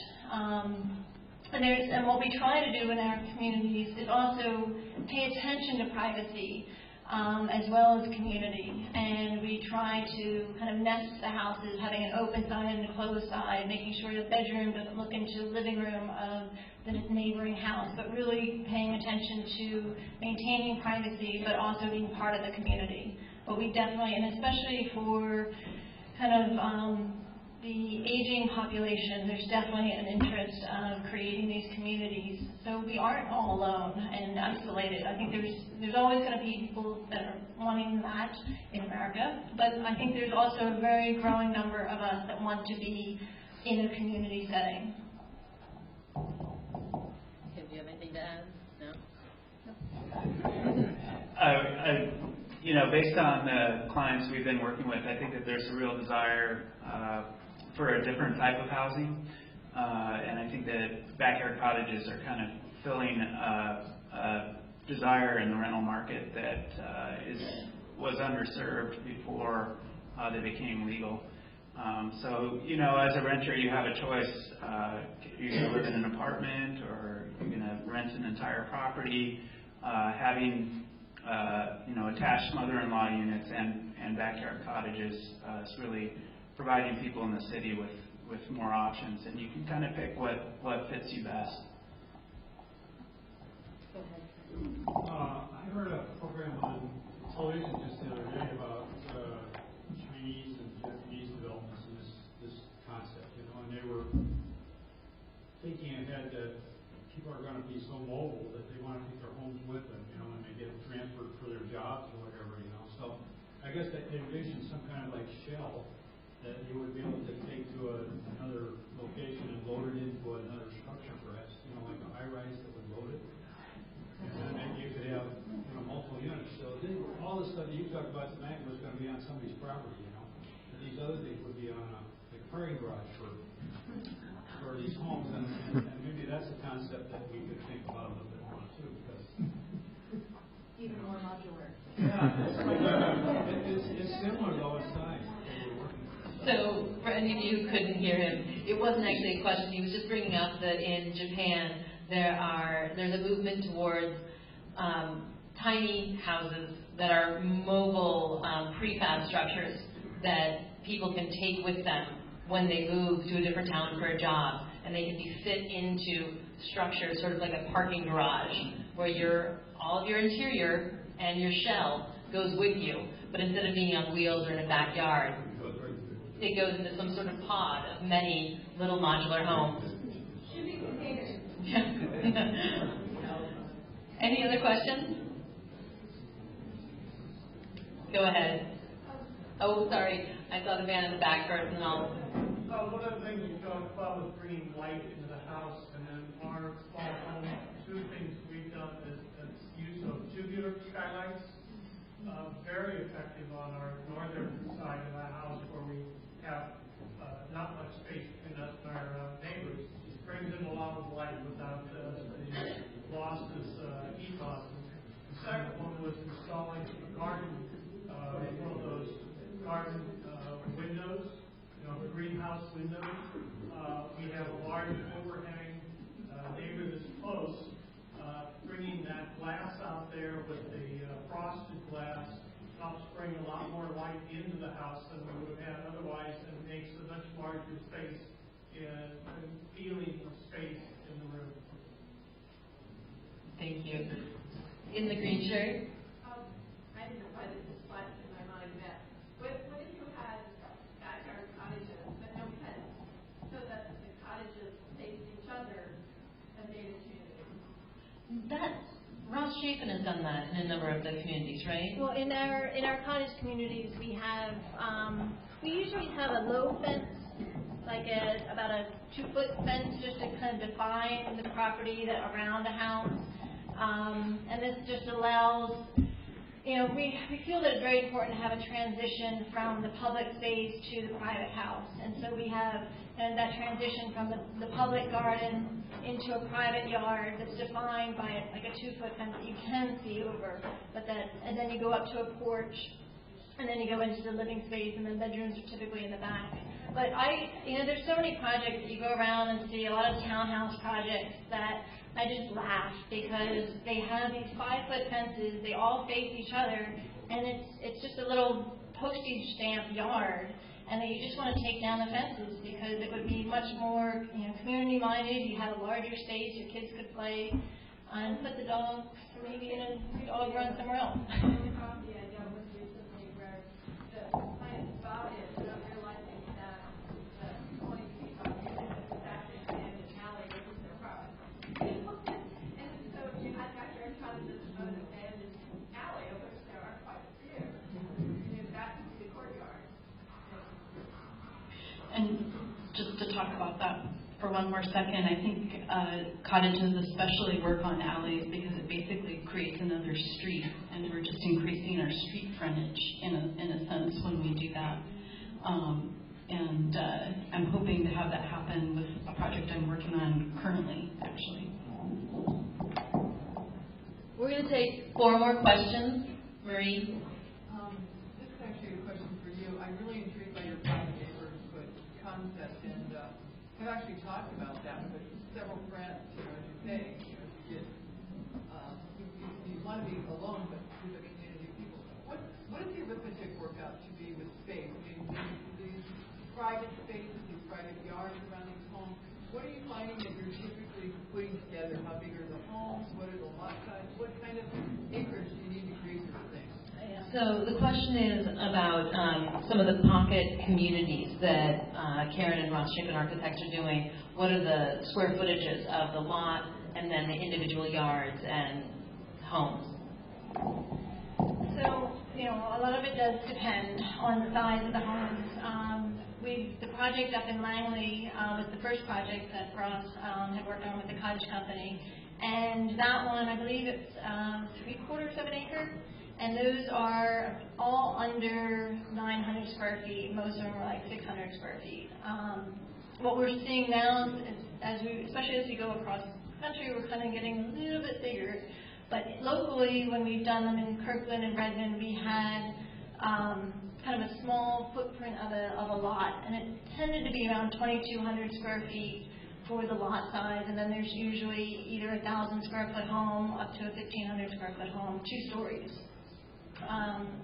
But so much of it just depends. We've done, we kind of feel that getting more than 4 cottages up to 8 around a shared courtyard, but then you can also put multiple courtyards together in an arrangement.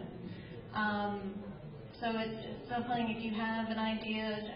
Now, again, in Seattle, it's a little bit harder. It would have to be outside. All right, right here. Are you guys putting HVAC systems, brush intake, and exhaust systems into these small spaces, or are you just going with the open a window? He was asking about air quality, indoor air quality, HVAC systems. With homes in Seattle, the mechanical code actually requires a certain number of air exchanges every day.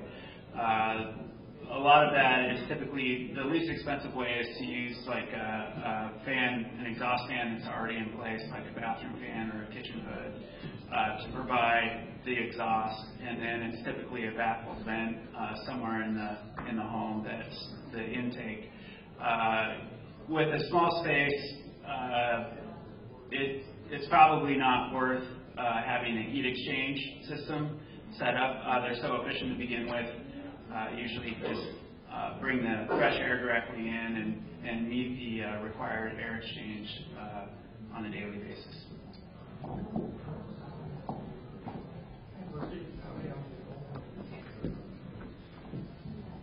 For the RV market, there's no rules on that, but because we're building ours so passively that we have some pressure inlets, and then we have a whole house fan timer in the bathroom.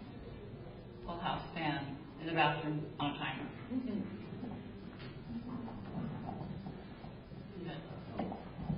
I was going to say one other way to mechanically ventilate is to just use a little Panasonic spot ERV. So that's what we did in ours. Go ahead. In Seattle, there are a lot of moderate income people that would really like to build backyard cottages, even big that, but because of all the regulations, basically rejected by the city at this point, and the cost of construction, there aren't any moderate income positions for backyards that I've heard about yet. And with all these experts right here, I wonder if moderate income people should just give up on the idea in Seattle itself and try it somewhere else, or if there was some mitigating factor, economy of scale, some trade-off, something that you thought of that would make it accessible for more people instead of just a tiny, expensive house in the backyard, which is what I hear right now. So were you asking, how would you do it more affordably? how would you do a backyard cottage more affordably? Is it possible to do more affordably in Seattle versus maybe it's the wrong town? Sheri, it seems like your backyard cottage, you guys were being very focused on cost. Yeah, ours was very focused on cost, and it's not really, you can't really compare what we spent in cash just because it was a huge amount of sweat equity. But I have thought about how do you make them affordable, and it ultimately, to me, comes down to, are you borrowing money or are you not borrowing money? And if you're borrowing money, you either have to have equity in your property, which we did not at that point, we had just bought the property, or you have to be able to get some kind of construction loan, and I think Travis can speak more about that. And regardless of how you pay for it, I think keeping it as simple as possible, the fewest material transitions as possible, being really realistic about choices, and maybe it's all reclaimed cabinets from second use that you accumulated over a period of 6 months before the project even started, or maybe there's other ways to start to bring affordability into it.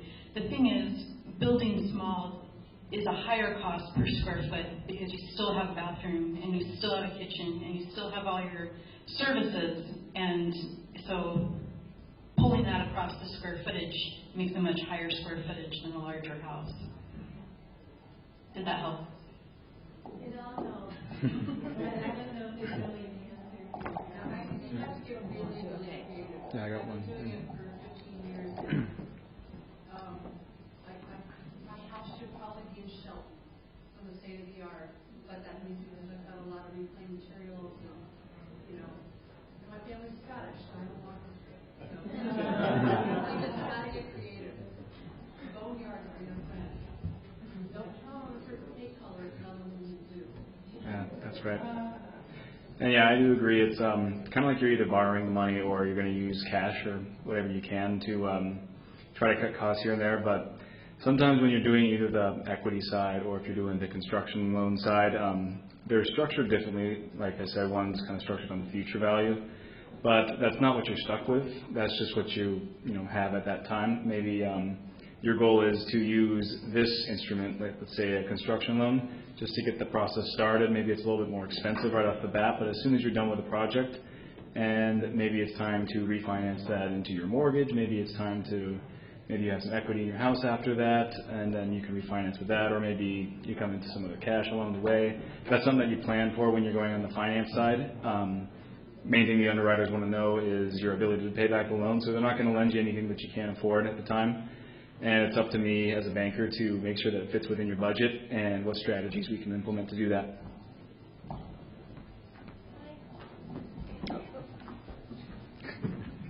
Yeah, these are all really great comments. I just wanted to don't give up. We just finished a recycled shipping container where you can actually start using all recycled products, and that one came in for less than $20,000. So it's just a matter of, like you're saying, being able to find all these resources and use them. All right, our last question. Not sure who to ask it to, but I'm wondering if, with the Seattle ordinances, if there's any grandfathering for existing structures. So I know someone did a garage, but we have we call it the shack, but it's about 300 square feet, and it's a wood structure, like a little post. Probably block concrete, something like that, or bricks. But it's like 2 feet from the property lines on the two sides. All right. So the question is there grandfathering for existing structures that are non-conforming to the setbacks of the current ordinance, and for a detached accessory dwelling unit? Yeah, so you can use existing structures that are non-conforming under the code, but you aren't able to go outside of the envelope of that structure until you get within the setback areas. So, if you were going to have an addition be a part of that project, everything that is in the setback areas where the cottage would not be allowed can stay as the volume that it currently is, and then once you get inside of those setback areas, you can have an addition, maybe add a second story or a bathroom or whatever.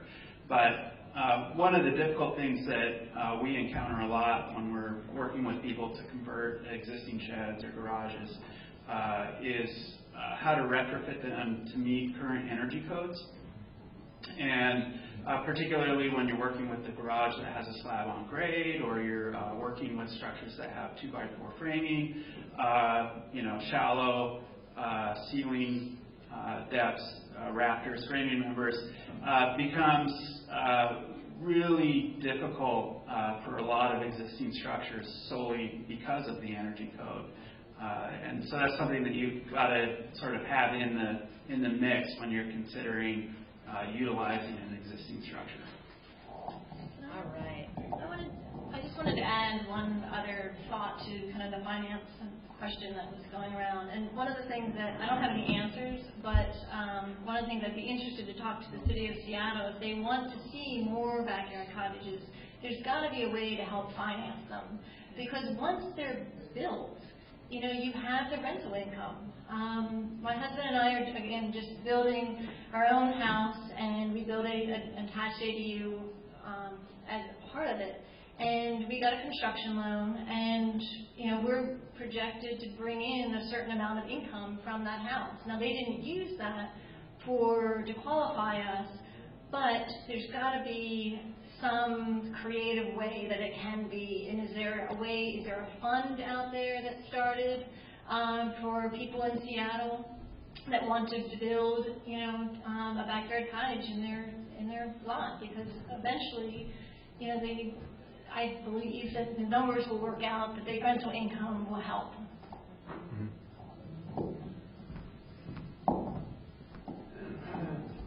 All right. Thank you all for coming and sitting patiently in the dark and having so many great questions. And thank you to all of the panelists for spending so much time.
Yeah.